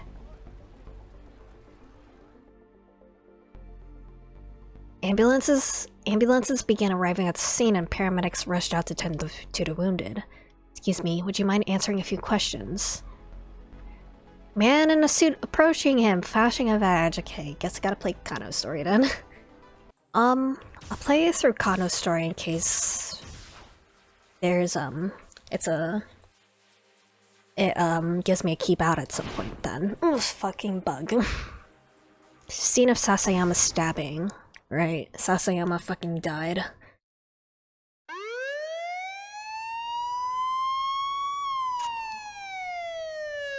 It's so loud. Practically dives from the car when it arrived on the scene in Mariamacho. It's teeming with officers and onlookers alike. Out of the way, please move aside! Forced his way through the throng. Sasayama was lying in a massive pool of blood. Sasayama rushed to his partner's side. The knife was embedded deep in Sasayama's belly. The hand shuddered each time he— oh, he's still alive. Okay. He drew a labored breath. Guess I messed up. Sasayama could only manage a raspy murmur. Please don't try to talk. It's like I won't be celebrating Mrs. birthday. Drew a small package from his pocket. Neatly wrapped and fitted with a pretty little ribbon. God damn it. Here. Give this to Michan for me. Kano shook his head. No way. Give it to her yourself. You've never met Michan, huh? She's real pretty. Probably surprised how pretty she— I know, you've told me all about her. Kano, please. Give this to my wife for me. Ugh. Mustering up the last of his strength, Sasayama pressed the gift to Kano's hand. Sasayama dropped back down into the puddle of blood. Paramedic team finally arrived at the scene. Loaded into the ambulance, Kano felt a surge of rage roiling inside him. Hey, how smug this guy looks. Clenching his fist so hard that his nails dug into his palm, he marched over to the captive Al-Karawan. Son of a bitch! He wound up for a punch to Al-Karawan's face, only to have his arm caught forcibly by the elbow. Jack Stanley found Stanley standing there. Go with me, Stanley! The American had a grip of steel and Kano's arm wouldn't budge. They allow you to assault suspects here in Japan, do they? Kano bit his lip and lowered his shaking fist. No, of course not. Karawan let out a nasal chuckle as he watched the pair. Cold glare, Stanley strolled over to him. Punch him for me. Leaned in close to whisper something, and all at once the blood drained from Al-Karawan's face. Visibly shaken, Al-Karawan said something back to Stanley, gave a slight nod, and left the captive with the police escort. Went over to him. What was that all about? Al-Karawan gave Hitomi some instructions. Told her to get into a blue minivan that was parked along Dogenzaga. Stanley's hunch has been correct. But why had Al-Karawan confessed so quickly? How'd you get him to talk? You don't need to know that. Turning on his heel, Stanley went to report the news about the blue van to the task force. Immediately directed the detectives near Dogenzaga to look into it, but they found no blue minivan in the area. Came down for all personnel to search for the vehicle. Thought back to another item in the Dick diary. It's been a while. Dictum 14. Use the dead as a stepping stone, but be sure to die a stepping stone yourself. In abstract, Kano could appreciate the nobility of self-sacrifice, but when he thought about Sasayama's bloodstained figure, it wasn't so easy to keep his emotions in check. First time you ever seen a fellow officer get hurt. Stanley had come back over to him. You don't have time to relax. If you can't keep your anger in, then do something about it here and now. Pointed to his own jaw. Hit me, American style. Smiled wryly at the unexpected proposal. I don't think you should punch him. I think it'd be kind of funny if you did, but I don't think I'll do that. I don't know if this is actually a choice or anything. I'm the one who deserves to get hit. Thinking about Sasayama, Kano couldn't help but feel guilty. If I wasn't such a bumbling clod, Sasayama would never have... Don't blame yourself. Guys have been doing better than I expected. More sarcasm, huh? Stanley's mouth curled up sheepishly and he held his hands wide. Suddenly cutting over to wireless. We located the blue minivan. It's in Jinan, Ichichome, Kowandori. Tomi might be there. Maybe the kidnapper's ring light will turn up too. Pure reflex. Kano broke into a run. Stanley followed close behind. Sped through the back streets, making their way towards Kowandori. Kano's a pretty fast runner, but Stanley kept up with him without apparent difficulty. In the army or something? No, the Marines. United States Marine Corps. Rapid Deployment Force specializing in amphibious landing operations, an independent branch of the armed forces along with the Army, Navy, and Air Force. The Marines' motto is Semper Fidelis, Latin for always faithful. Wasn't much for Erder to Kondori. Kano, if we find that van, don't get too close. It could be a trap. These people will do anything to carry out their goals. Anything, huh?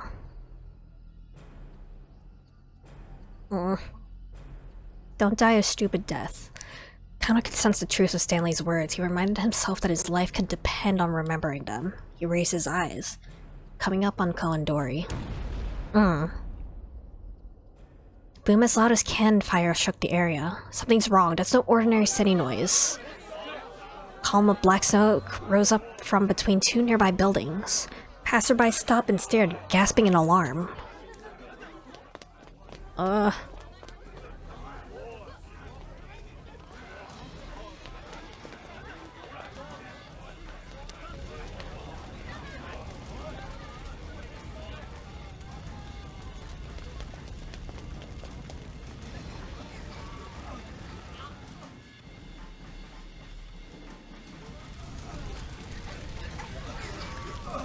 Then Kano saw flames. This hadn't been an accident. Someone set off an explosion. Shibuya Precinct wasn't too far from here. Called the attempted bioterrorism attack on Kazumi Gaseki. 2 years ago, the Tokyo Metropolitan Public Safety Commission obtained intel of an imminent bioterrorism attack within the city. Immediately after, an unoccupied minivan exploded outside the Metropolitan Police Department, and a device for dispersing a bacterial contagion was discovered at the subway platform at Kazumi Gaseki Station. Having determined that the city bureaucracy was the target, the Japanese government consulted the terrorist organization responsible in secret, making a deal to put an end to the threat. I see. The incident had begun with a van exploding outside the Tokyo MPD station. A large crowd of onlookers was gathering. Shouts rose up as they took in the scene. What's going on? What happened? Car's on fire. Called into HQ and quickly slapped around to the back of the burning vehicle. It was a minivan. You could see that there was someone inside. Oh no. Could that be Hitomi? Once they had their hands on the antiviral, the criminals would have no further use for Hitomi Osala. Already the body had been charred to ash. At this point, it was hardly recognizable as human anymore. Ah.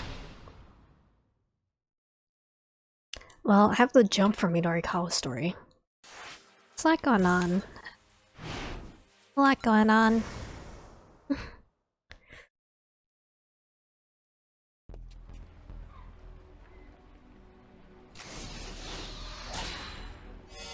It's a very intense time block.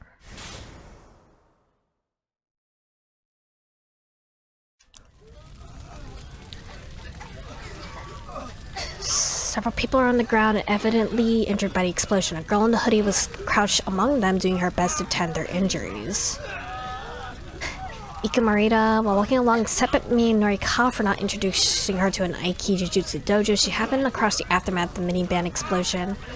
Unable to stand idly by when faced with such a horrible scene, she pitched in as best as she could to help the wounded. Shoot. Wait, hold on.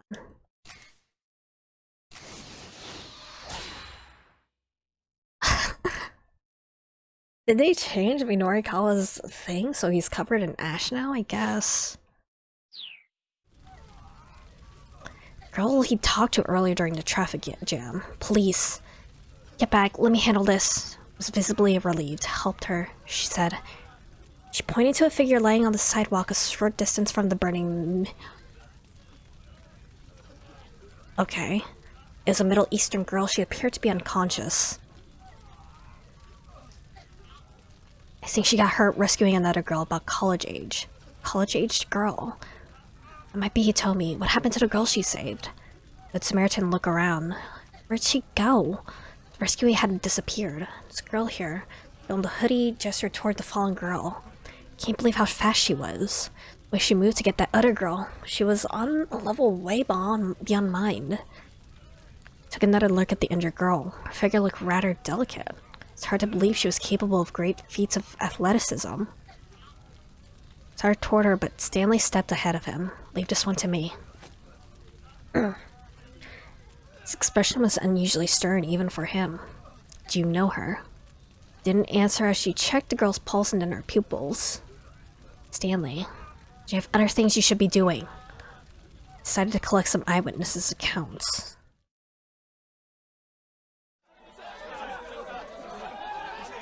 Patrol cars and ambulances arrived at the scene in a steady stream. It's really loud. Once the vehicle fire was under control, things gradually began to calm down. Several officers began to cover the area around the burned minivan with a blue tarp. I was questioning underway, starting by flashing his badge at a man near the front of the crowd. Excuse me, do you mind answering a few questions? Puffed himself up. But you answer some questions for me. Was this an accident or an attack? Still don't know many details. Shoved his finger in Kato's face. Let me rephrase that to you. This is a major incident. Been around the block a few times and I know about your PR lingo. You start talking about the details, that is 100% indicate of a major incident. Sure picked the wrong guy to try and talk to. Baffling his frustration, Kano continued his questioning. You happen to notice anything unusual prior to the explosion? I think I heard a cell phone ringtone. A ringtone? Forget that. There's no way a ringtone on someone's phone would be audible through all that. Probably right, but somehow the idea nagged at Kano. Jotted a note down in his pad. Kano. Stanley, perfect timing. Thank you for your cooperation. Right on his way. Stepped in close enough to whisper. Who was that guy? Eyewitness to the explosion, apparently. Do you have any info? A cell phone ringtone at the time of the explosion. Not sure if that's significant, though. Did it trigger it? I don't know. A warning? Stood silently for a moment thinking about the girl. Has she woken up? No. Gonna drive her to the hospital. Why do that yourself? Just look around. Cast his eyes over the scene. There's so many injured people lying on the roadside. Authorities haven't sent enough ambulances. Is your car back in Maruyamacho? Under the circumstances, I think it makes sense for me to go back for it. I have a few things I'd like to ask her. You do? Whose phone is that, Stanley? Get a better ringtone, man. Yeah? As he listened, his demeanor changed. The blood drained from his face and his hand began to tremble slightly as he gripped the phone. Never seen him this shaken up. Got it. Hung up the phone and let out a sigh. What is it? Head into an alley without responding. Hurried after him. Out of earshot of the crowd, Stanley finally spoke.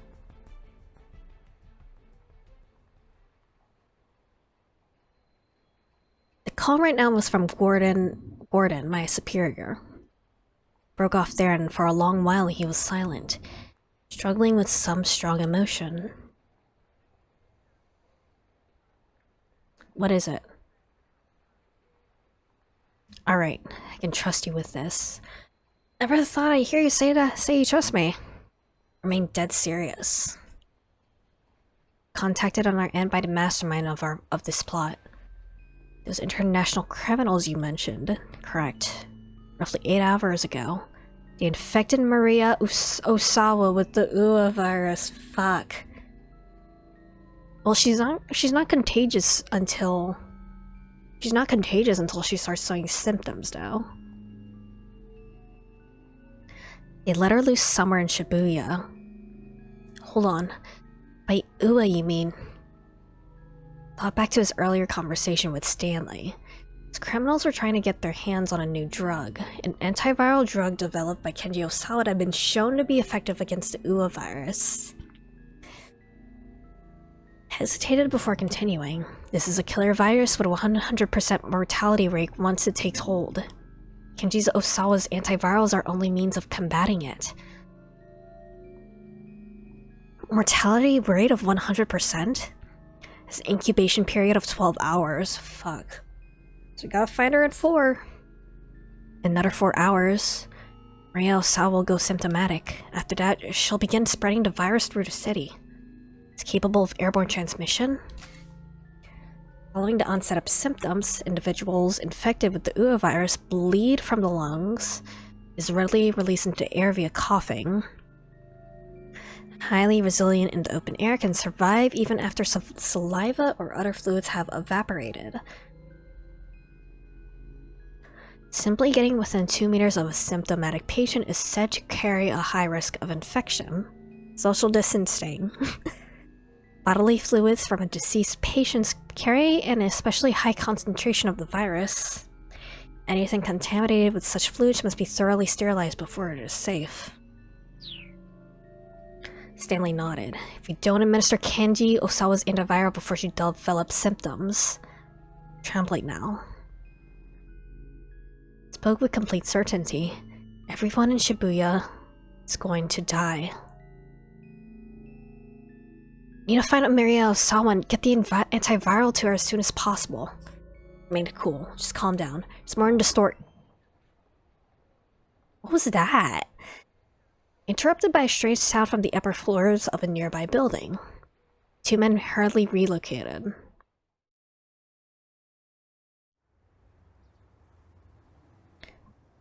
There's that blimp again. I feel like that blimp might be important somehow. Paused when they came to a vacant lot. Place was deserted, no need to worry about being overheard. More to the story. The antiviral in question is stored in Kenji Osawa's laboratory.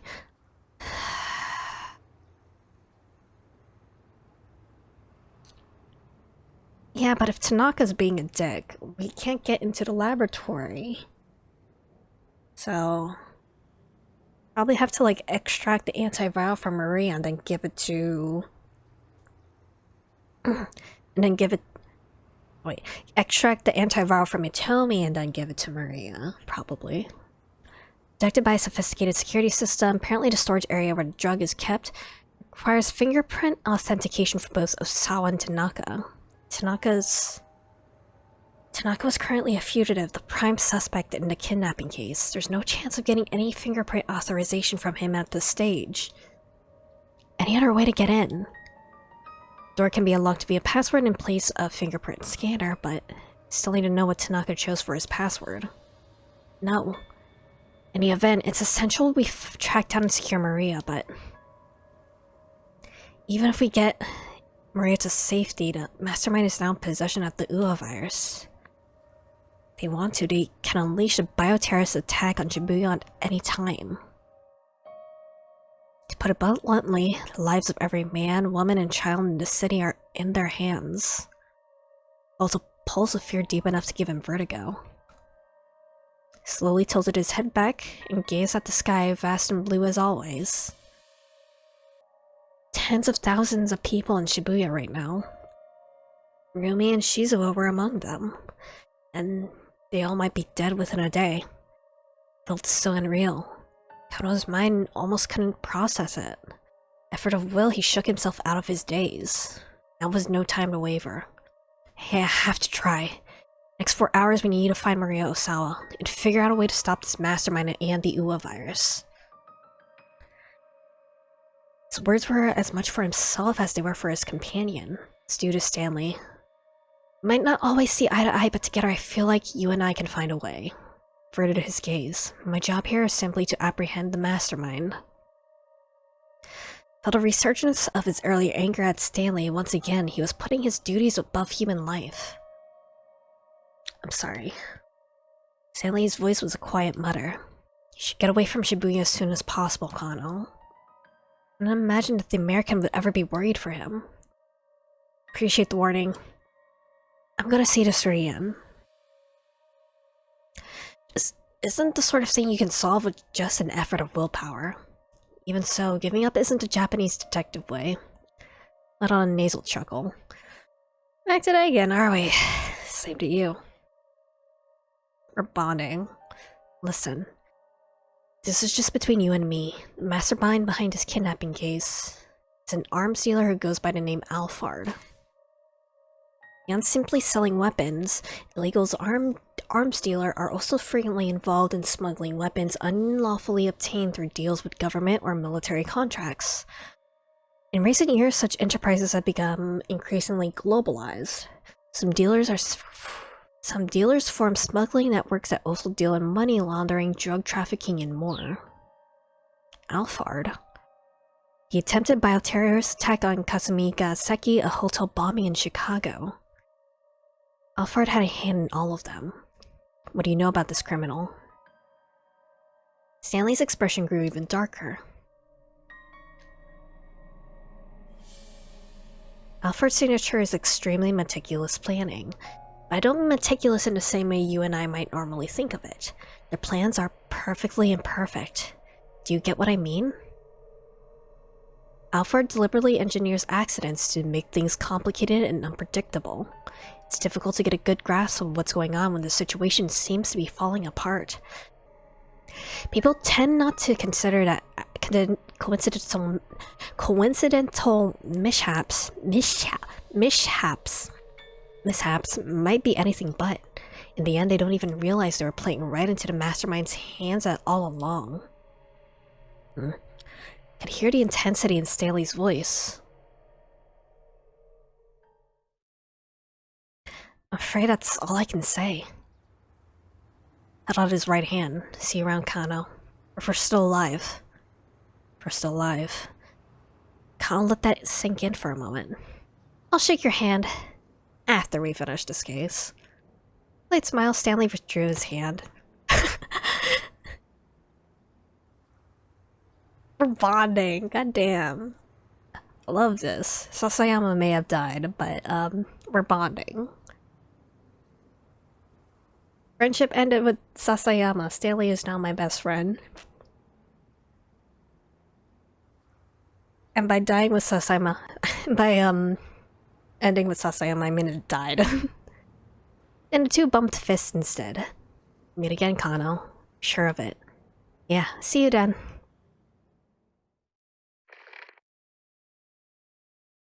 No sooner had Stanley departed than Kuze's voice came in over the wireless. Attention all units. As of now, further investigation is on the kidnapping case is suspended. The director's voice sounded strangely cold. I repeat, as of now, further investigation on the kidnapping case is suspended. Hold on, sir. What is it, Kano? Could you let us know why? We received information that Mercedes Osawa has been infected with an unknown— Shoot! What did I do? What did I do? Okay. I guess I accidentally turned on autoplay. Has been infected with an unknown virus and has been released somewhere in Shibuya. Matched up with what Stanley had said earlier, anti-bioterrorism security force will probably be deployed in Shibuya. Terrorism involving biological agents such as bacteria or viruses. Biological weapons are easier to acquire and transport than nuclear weapons, and because they rely on an organism's natural ability to proliferate or infect, they can yield powerful results for low effort. For these reasons, recent years have seen widespread apprehension about the possibility that such weapons might be used by terrorists. In the event that a terrorist attack occurred in Japan, temporary quarantine and decontamination facilities would be set up in the area affected. This is no longer a simple kidnapping case. Our part in this is finished. No, it's not. We haven't managed to resolve anything. Kano, I assure you that everyone else feels the same as you do. At a cautionary tone. We're still performing the autopsy on the body found in the blue minivan that exploded. I'll let you know once we have a positive ID. It wouldn't be Maria, though. I think it was a man. I think he was in a business suit, so I think it's Tanaka. Possibly. If I remember the opening scene correctly. Director. The line had already gone dead. Left at a loss, Kano gazed out at the cityscape. Sight of the bombed vehicle had calmed down briefly, but now the news networks had begun reporting the herd of onlookers was growing. A sizable crowd gathered outside a large home electronics store. Large LCD televisions on display were showing a press conference being held by the governor of Tokyo. Stay on the case. Might learn something new about the case. He decided to watch the broadcast. I'm sorry, Ruby, you just have to wait. Working closely with the administration, we are keeping a careful eye on the situation as it develops. The governor's expression was as solemn as he spoke. The moment he finished his statement, the reporters bombarded him with questions. Similar to the bioterrorist attack on Kasumi-Gaseki 2 years ago, is there any possible connection? What countermeasures do we have in an event that Shibuya is the target of bioterrorism? The governor was visibly disconcerted. If this does turn out to be a bioterrorist attack, we will establish emergency shelters with large-scale quarantine station at Yoyogi Park. However, there are still many details that remain unknown. He's clearly struggling to maintain his composure. Can you comment on the rumors we're hearing that Shibuya might be blockaded off? Don't be ridiculous. Outlet are you with? Are you trying to start a panic when we don't know all the details? It'd be possible to blockade the whole of Shibuya. Press conference continued. The governor and the reporters locked in belligerent back and forth. Left the electronics store and headed for the cafe where Rumi and Shizuo were waiting. I had to tell them both get far away from Shibuya.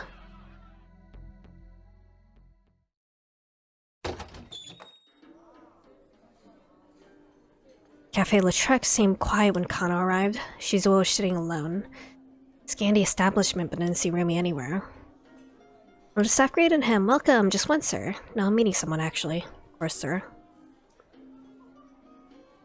Hi, Dad. Shizuo was glaring at him. Bowed deeply. It's a pleasure to meet you, sir. Shinya Kano.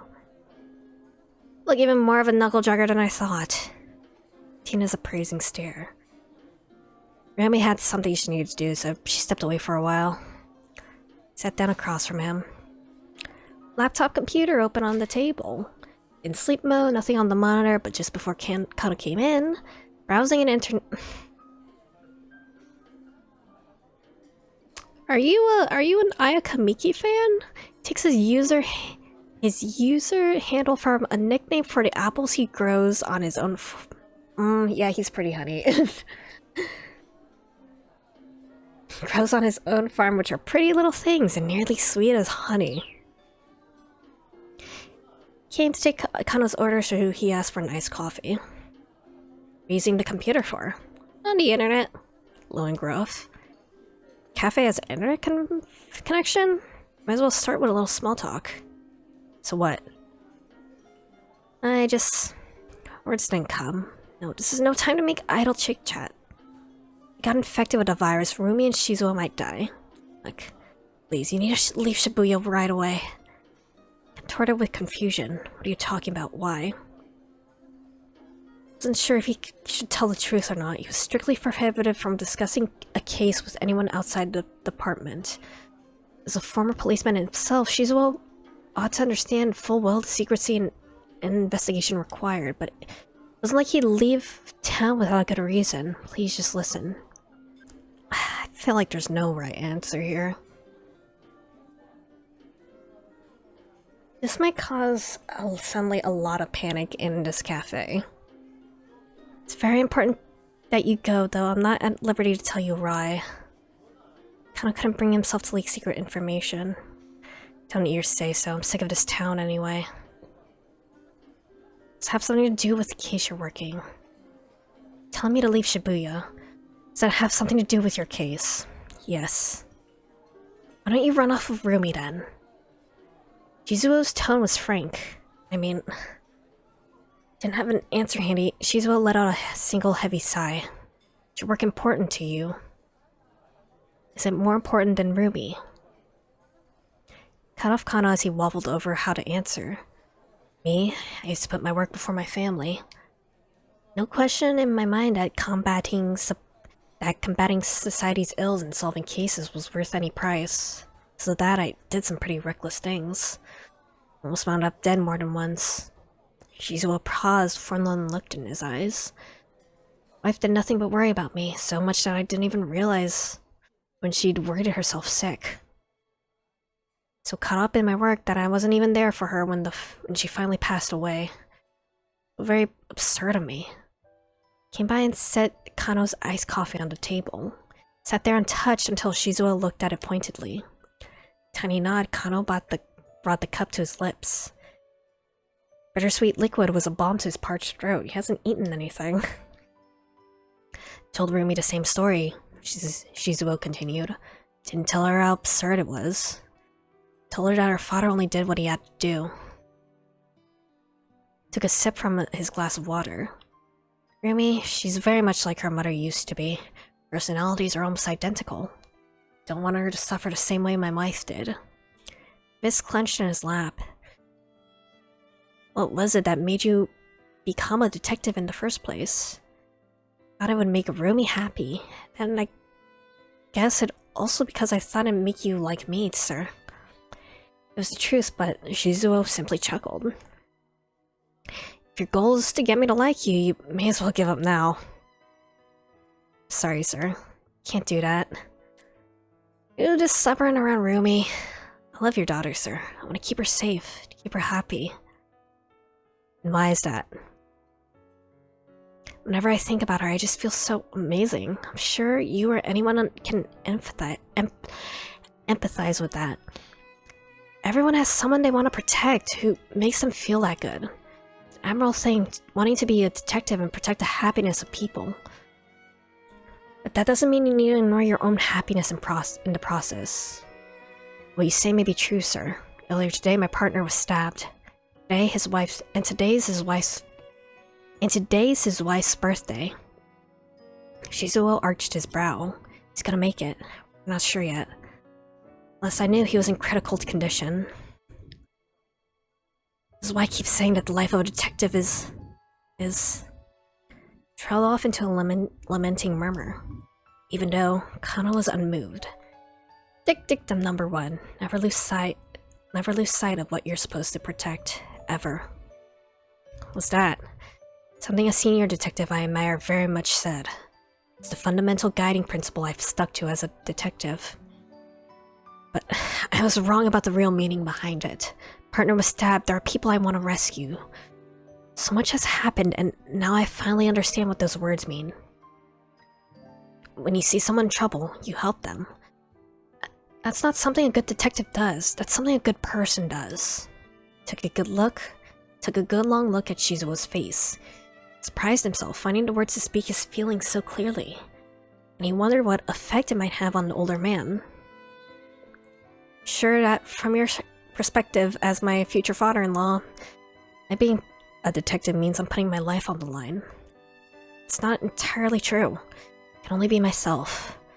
This is the kind of person I am. I care about helping people. Even if I were a baker or a brewer or a bookseller, I'd still act the same way. Being ridiculous.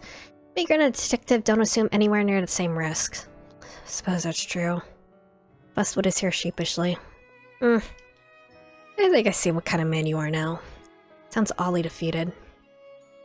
Which is why now is no time to just futz around. Head up straight at Shizuo's weighty town. Detective needs more than just passion. A detective can't solve all his problems with sheer determination alone. At the same time, he needs more than just the ability to coldly assess a situation. He needs the conviction to stick to a case when when it might otherwise seem prudent to give up. There's something new in Shizuo's expression now. Gleam in his eyes that hadn't been there before. It felt like he was being sermonized by a senior officer. Got that? A cool mind, but a fiery spirit. Detective without both of those is worth nothing. Do you mind if I write that down in my notebook here? Look. Aren't you in a hurry? Don't you have to get back to your case? Yes, sir. And I need you and your daughter to leave Shibuya right away. I hear ya. I hear ya. Conjured up Rumi's face in his mind. There's a chance that he might never see her again. Forced that thought away as best as he could. By the way, if I may ask, what was it about Rumi that made you fall in love with her? What? Where was this coming from all of a sudden? Was it her looks? No, it wasn't just that. Tongue-tied. I mean, she is pretty cute, even if this is my own daughter I'm talking about. Shizuo shocked him by grinning from ear to ear. Yeah, she is, but it's more than just that. It's also very sweet and kind-hearted. She is, isn't she? Yeah, she really is. For the first time, Kano and Shizuo smiled at one another. You're the man who lets his emotions show on his face. For a detective, that's... Actually, that's not so bad. Thank you, sir. He bowed to Shizuo as he stood up from his seat. Never lose sight of what you're supposed to protect, huh? I like that. Wise words indeed. Turned to look back, then bowed deeply to Shizuo one last time. Kind of a sweet... or... is it the end? Not yet. The ability to coldly assess a situation. Kinda knew what he needed to do. It's one thing that was nagging him. No matter how hard he thought about it, it still didn't add up. Why would Tatano let Al-Karawan go free? He needed to go back to the precinct and get the truth from Al-Karawan firsthand. As he walked along, he considered what he did know about the facts of the case. Just what sort of plan that had Alphard put into motion here? It seemed that Tanaka and Osawa held the keys to understanding it. There had been relay handoffs of the phony attach case, a relay that Tanaka had been complicit in. Then there was a Tomi missing, carrying the antiviral. Osawa confirmed that himself. I can't jump to this right now, but... You're almost done, though. Kano was starting to form a vague picture of what Alphard was up to. If the mastermind's goal was to acquire the antiviral, then obtaining the cooperation of Osawa and Tanaka was vital to that plan. Fingerprint verification was required to physically access the drug. In order to overcome that hurdle, Alphard had presumably managed to win over Tanaka somehow and had kidnapped Maria Osawa to provide leverage against her father. That was how they gotten Hitomi to take the antiviral with her to Hachiko. Not quite, maybe. The police were distracted by following the attached case. Alphard would then take the antiviral from Hitomi. General plan as far as Kano could surmise. Kuze came in from over the wireless. Identified the body found inside the blown up minivan. Right. Kano's hand tingled as he gripped the wireless. Yeah. Mara Tanaka, male, 40 years old. Employee of Akoshi Pharmaceutical. Positive ID was obtained from the subject's personal belongings.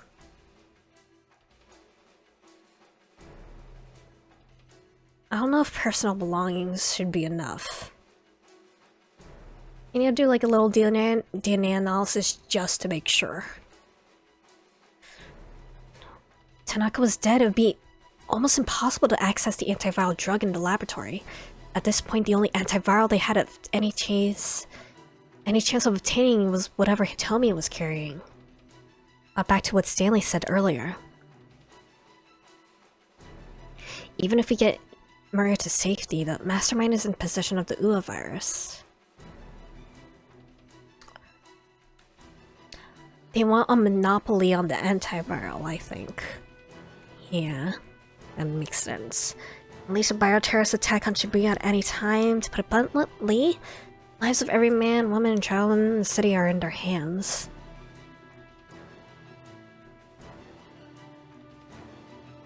No. Someone did release the UA virus, there would be no way to stop it from spreading. Alphard really was planning a bioterror attack. Shibuya would be well and truly become the city of the dead. I can help but feel that the whole department was playing right into Alphard's hands, staggered, physically stricken by the realization of how terrifying a foe they were up against.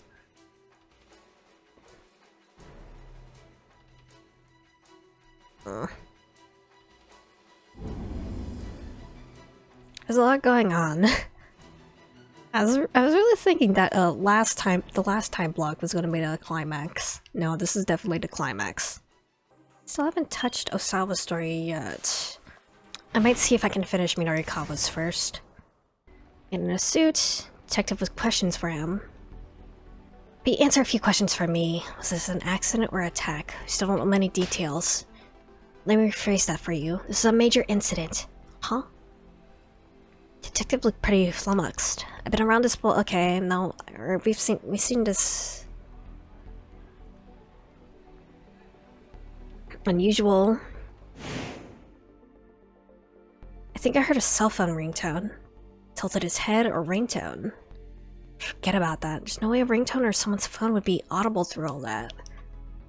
Struck the thought from his own mind as he said that. He associated the ringtone and the explosion simply because one happened right before the other.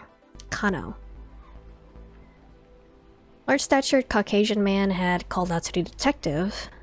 The detective's name was Kano. Thank you for cooperation. Ran over to the foreigner. Mr.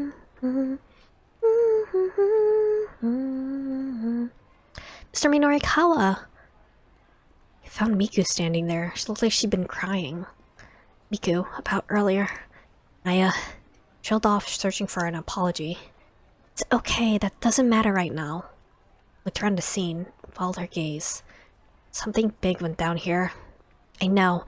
Explosion, I saw it happen with my own eyes. Are you right? You're not hurt, are you? I'm okay. My ears are still ringing a bit, is all. Good. What'd you see at the time of the explosion? Assumed a thoughtful expression. There was a girl who was running towards the minivan. I think I saw this other Middle Eastern girl suddenly make a dive for her and then the van just exploded. Hold on, so if I'm getting this right, it sounds like this Middle Eastern girl saved the girl who was running up to the van? Minarikawa's phone chimed. He received an email from Chiaki. Mr. Mina, are you working on your copy? Checked his watch. 4 o'clock deadline was barely 20 minutes away. Nonetheless, he decided to stay at the bomb scene. He could definitely smell scoop here. He was sure of it. Even if he couldn't get the 6 pages done by 4, landing a major scoop should be enough to persuade the loan company. Jotted his phone number down and handed it to Miku. I'll make things up to you. Give me a call later. Took the scrap paper, puzzled. You're looking for an Aikijutsu dojo? I know a few. Face lit up.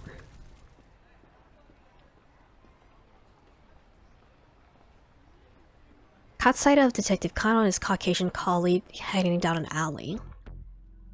It's that I smell. Something pretty damn fishy. Slipping away for a private conversation. Some way he could listen in. Is this the weird sound that they heard? Okay. Hurried into one of the buildings that bordered the alley. Looked around and found a public bathroom upstairs of the alley of the building. He slipped up to the bathroom window. Voices outside. He held his breath and listened. Those international criminals you mentioned. Kano's words were faint, but you can make them out. Minarikawa did a little fist pump. Correct. Roughly 8 hours ago, they infected Maria Osawa with the UA virus. Then they let her loose somewhere in Shibuya. Hold on. By UA you mean? Discussion involved some terms Minarikawa wasn't familiar with. Focused all his mental energy on what the two were saying. This is a killer virus with a 100% mortality rate once it takes hold. 100%. Shock caused him to unclench the fist he didn't realize he made. This wasn't just an interesting conversation. It was monumental. It's an incubation period of 12 hours. In another 4 hours, Maria Osawa will go symptomatic. After that, she'll begin spreading the virus through the city. It's capable of inborn transmission. Don't administer Kenji Osawa's antiviral before she develops symptoms. Everyone in Shibuya is going to die. Felt goosebumps all over his body. Talking about a virus and a Kenji Osawa, they can only mean that Kenji Osawa. Called what Osawa said earlier, about the power balance of the world being at stake. No doubt about it, this was a tremendous scoop. We need to find Maria Osawa and get the antiviral to her as soon as possible. Calm down. More to the story than...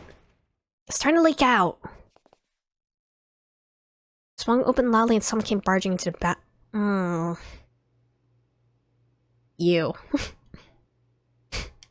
It was Yanagishida.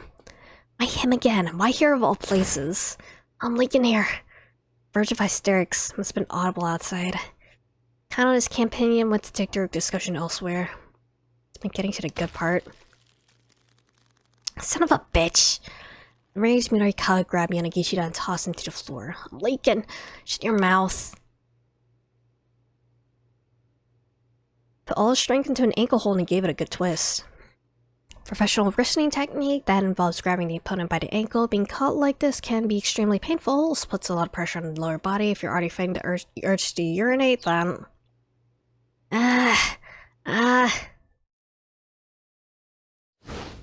Right, chicken? Oh no.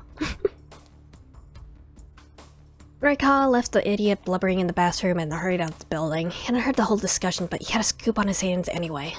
Tremendous score for Heaven Publishing, enough to let the company rebuild. He's certain of it. If I'm the one saying it, it's gotta be true. As he ran along, Minori tried to plan his next steps. Get back to the editing office, he had to explain the situation to the people from the loan company. Find the paperwork for Osawa. Then have Chiaki check his copy, and after that... Saw a lot of things he needed to do. Swatted himself on both cheeks to get him psyched up. Banana phone. His phone rang. It was Chiaki. Mr. Mino, something terrible has happened. Broken yelp. Calm down. We're condoning this minivan. Yeah, I'm well aware. Thanks to that, I got a big scoop that cut him off. Just now, I got a call from Mr. Toyama's daughter, Hana. Waited her for to finish. He had a sinking feeling. It's that Mr. Toyama was in there. It was a suicide? Knees buckled. Tell me you're joking. I mean, an explosion is all over the news and Hana was in tears on the phone and... Mr. Mino? Mr. Mino, are you still there? Toyama had killed himself? Minori felt the energy drained from his body. Is this a bad end? Or no, it's to be continued. I think Hana is just mistaken. She was probably kind of close to the explosion and is panicking and scared. Which, if I was in her situation, I would also be panicking and scared. Well, just Osawa left.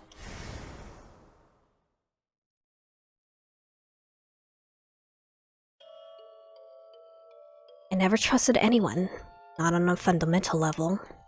Human beings are a type of organism that I can't get a true handle on through mere surface interactions. And the very fact that I never trusted anyone else means, inevitably, no one else has ever trusted me. In the end, maybe the root of all my problems can be traced back to my heart.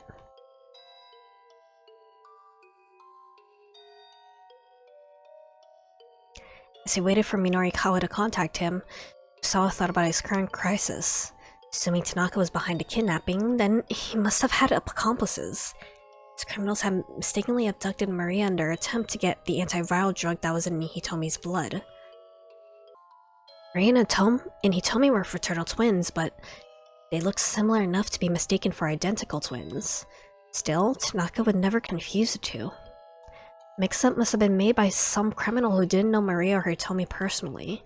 Insisting that Hitomi bring the ransom to the train station was obviously their solution. It set her up for a second abduction. Piecing together this much of the kidnapper's plan only raised a different question. Why had Tanaka shown him those emails from Itomi? Wouldn't the criminals want to keep information like that hidden? Murasawa thought about things, unless they made sense. Just who are my true allies and who are my foes? Mr. Osawa, delivery has arrived for you. It's Kajiwara at the study door. Come in. Stepped into the room and handed Osawa a letter-sized envelope. Checked the label. Coming! The official Ayakamiki fan club membership application enclosed. Requires 1,000 yen initiation fee and yearly dues of 3,000 yen. Membership grants several perks, including the opportunity to reserve concert tickets in advance of the general public. It's fun of the members-only website content, which includes Ayakamiki's blog and exclusive videos. Right. He requested the application the day he'd gotten back from overseas. Would you mind operating that? Kajiwara asked apologetically. What for? Just like to check the contents of any packages you received today, sir. It's possible that the kidnapper might try to make contact with you by mail. Inside he found the expected application along with several postcards featuring pictures of the singer. Peered pointedly at the postcard images.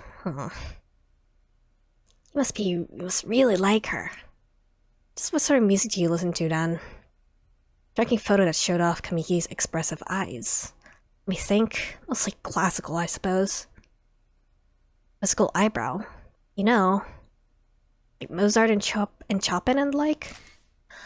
Wolfgang Amadeus Mozart. Austrian-born music prodigy and classical composer. Famous works include The Marriage of Figaro and The Magic Flute. Symphony No. 41, known as the Jupiter Symphony. Chopin. Frederick Francois Chopin, composer and pianist of the early Romantic era, famed as a national musician of Poland, left behind numerous solo piano works. Famous works include his Nocturne, Opus 9, No. 2, and his Piano Sonata No. 2. Not a few bars. Can't say I've ever heard of them. You serious? Familiar with the names, of course, I just never had much of an interest in music. It's just saying, shame. Care to listen to a piece now? Let's bond. May as well. What kind of music Kajiwara enjoyed? Digital music player out of his pocket. Here you go.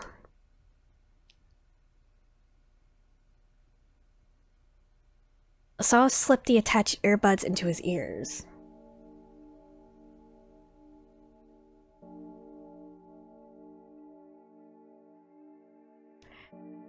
Heard a flow of quiet strings that were soon joined by bold dramatic horns. Play it, put it in the BGM. It should be what's it?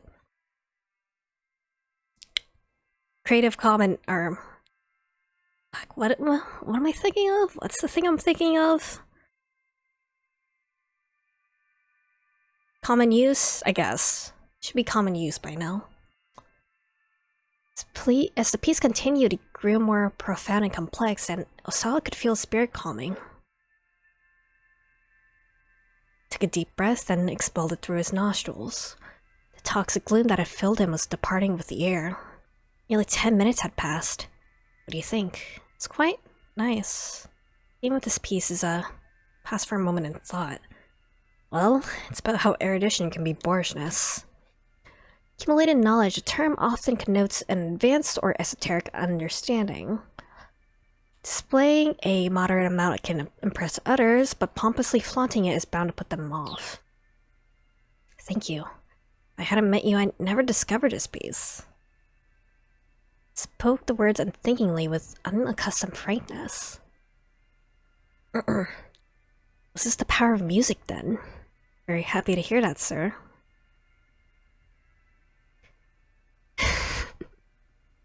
Osawa gazed at one of the postcards. He let himself be drawn back into the music.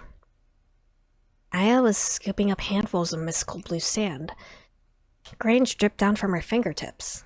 I feel like I could be in this photo here, Osawa muttered. Like I lived my life letting so many things slip through my fingers. Kajira thought for a moment before responding. I think anyone who's worked hard to accomplish something and is focused for a long time on that one thing is susceptible to those kinds of feelings. Accomplishing something means getting results. That's not where my problem is. Removed the headphones and gave back the music player. Told me not to hide things from you, right? Nodded silently. Allow me to speak frankly. Leaning back heavily in his chair, Osawa took another deep, slow breath. I'm anxious, so anxious that it's almost crushing me.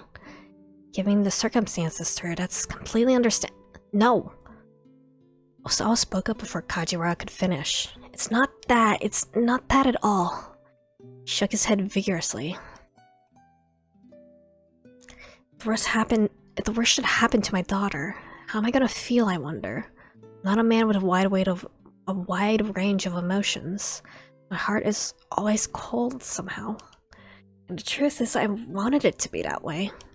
Which is why, if I do lose my daughter, my heart might remain unmoved. I might not be able to feel a father's sorrow. That's what I'm anxious about. Felt his emotions twist inside him in a way that was utterly confusing. First time in his life, he realized how fickle a thing the human heart could be. It's alright, sir. Kajiwara flashed him a carefree smile. That's alright.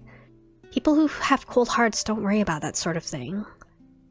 Held up his music player again.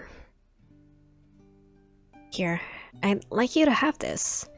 Give it another listen if you like. I think it might help you calm your nerves. Took the offered device. I dared to open up to Kajiwara just a little, and to his own surprise he felt grateful for it. They're bonding. So domestic. It's kind of weird. How about one of these as well? A banana. Detective produced a banana from his pocket. Take his banana, Osawa. I'm fine, thanks. Are you sure?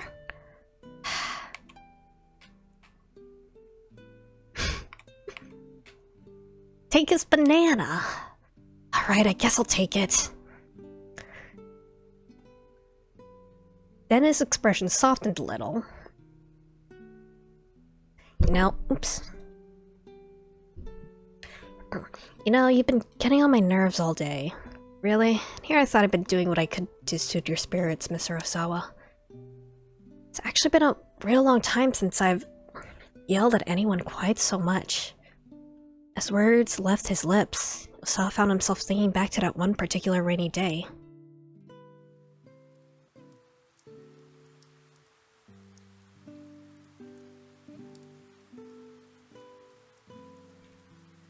Maria had been in 5th grade at the time.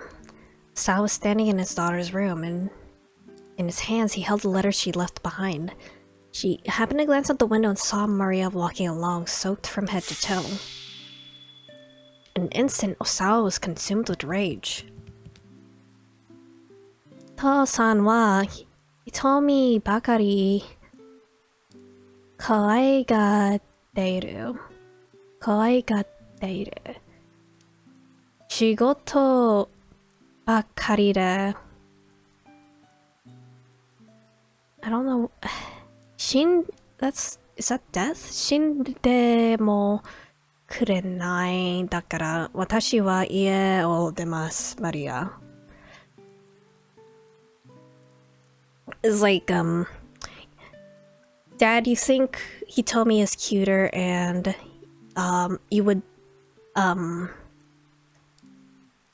would die for your job, so I'm leaving the house. Only pay attention to Hitomi, you're too busy with work to play with me. Oh, okay. I misread that kanji then. So I'm running away from home. Struck by an impulse he didn't quite understand, he ran from the room heading for the front door. Just gotten back inside, I heard silently in the entryway. But strands of hair clung to the girl's forehead as she looked up at her father with a bitter glare. You don't care what happens to me, do you? Fuck. He slapped her face, turned red, and tears welled up in her eyes. Sawa's anger transformed abruptly into guilt. He hit her so hard that she bled? Gazed at the palm of his hand and saw a tiny spot of blood. Shocked by the recognition of what he had done. And then he was afraid. Afraid that his daughter could bring such raw emotion out of him and made him do something so thoughtless. No, emotions are good. Emotions are fine.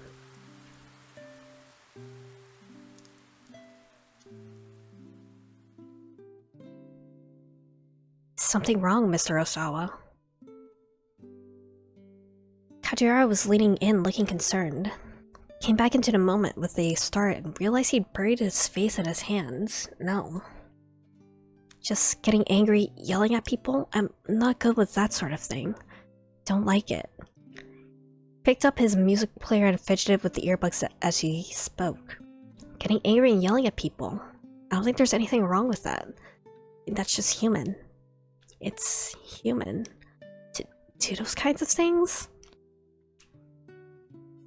I often said he was cold and mechanical. Sarcasm only underlined the fact that he'd always lived with. He didn't know how to conduct himself like a human being. Get angry, you show it. Get sad, you show it. It's human nature to let other people know how we're feeling after all. What if doing that hurts the other person? It's when you apologize, sir.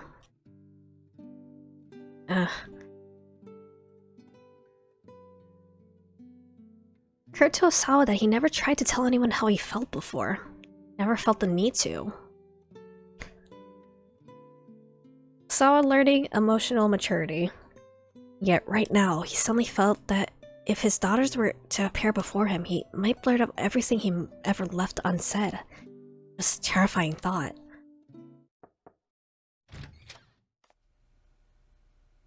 Darling, I opened the door and stepped into the room. The detectives are asking for you. It seems like there had been a development. Be right there.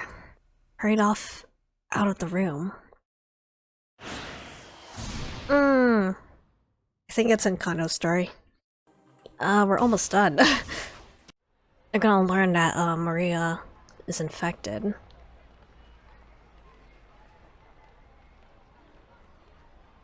Patch case that Tanaka had been complicit in. Carrying the antiviral. Okay.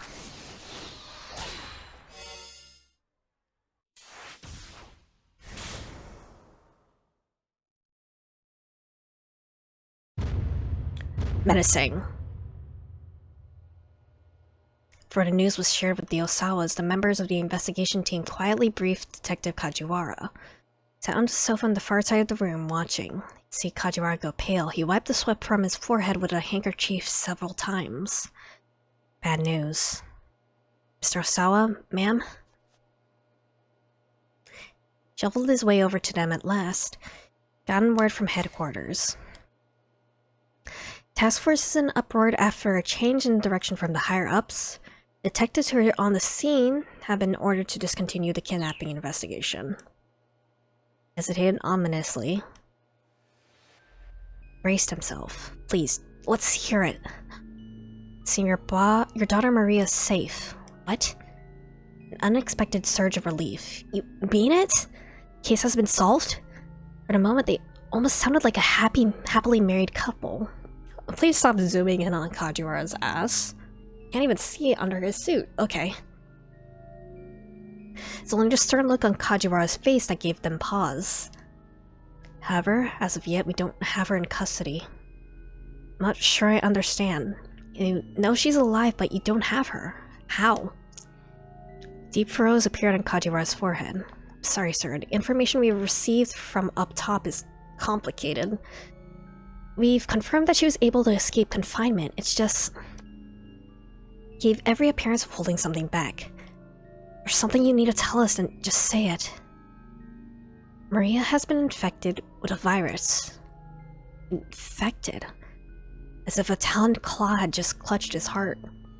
It's not one I've ever heard of before, but... It's called the Ua virus.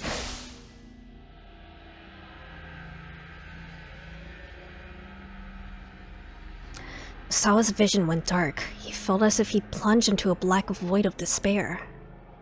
Darling. She didn't need to put her fear into words. Osawa felt them as plainly as his own gut. You're an expert on virology, aren't you, Mr. Osawa? Are you familiar with this Ua virus? Well, a hand to forestall further questions. There's no time for that. How many hours ago was she infected? I wasn't told that much. Isn't that important to know, sir? Depending on when Maria was infected, we may or may not still be... Trailed off abruptly as the reality of the situation struck home. This wasn't the same as when Hitomi had been affected. Right now, there's no way of getting Tanaka's cooperation, which meant there's no way of accessing the antiviral storage. Getting the cure to Maria would be impossible. I mean, she got it from Hitomi, dumbass. Okay. Osawa's head swam. Detective Kajiwara, I beg of you. Your people need to catch Tanaka as soon as possible. I can't share the details, but if you don't, something terrible is going to happen. Just then, Kajiwara's cell phone rang. He picked up quickly. What did you say? Detective's shout shattered the anxious silence that had fallen. Eyes shuddered visibly at the outburst. Kajiwara nodded sharply, still listening. More creases forming in his forehead. Understood. I'll let them know. He hung up. All eyes were on him. That was headquarters. He swallowed the lump in his throat. He could feel himself quaking all over. A minivan we believe belonged to the syndicate exploded near Jinan and Shibuya. A body was found amongst the burning wreckage of the vehicle. Who was it? Tell me. Please don't let it be Maria. Please don't let it be Hitomi.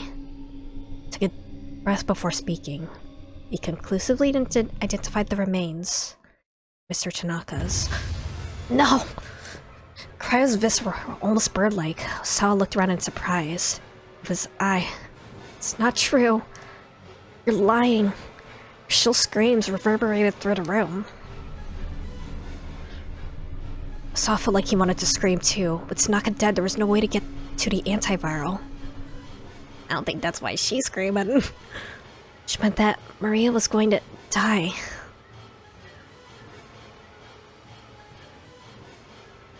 Man.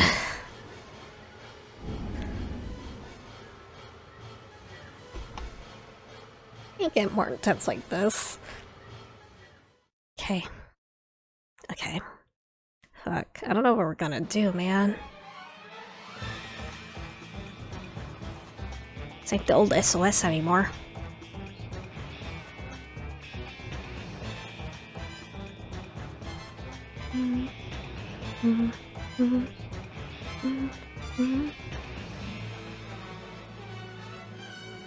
It's 4 o'clock. Fuck. Choice and sacrifice.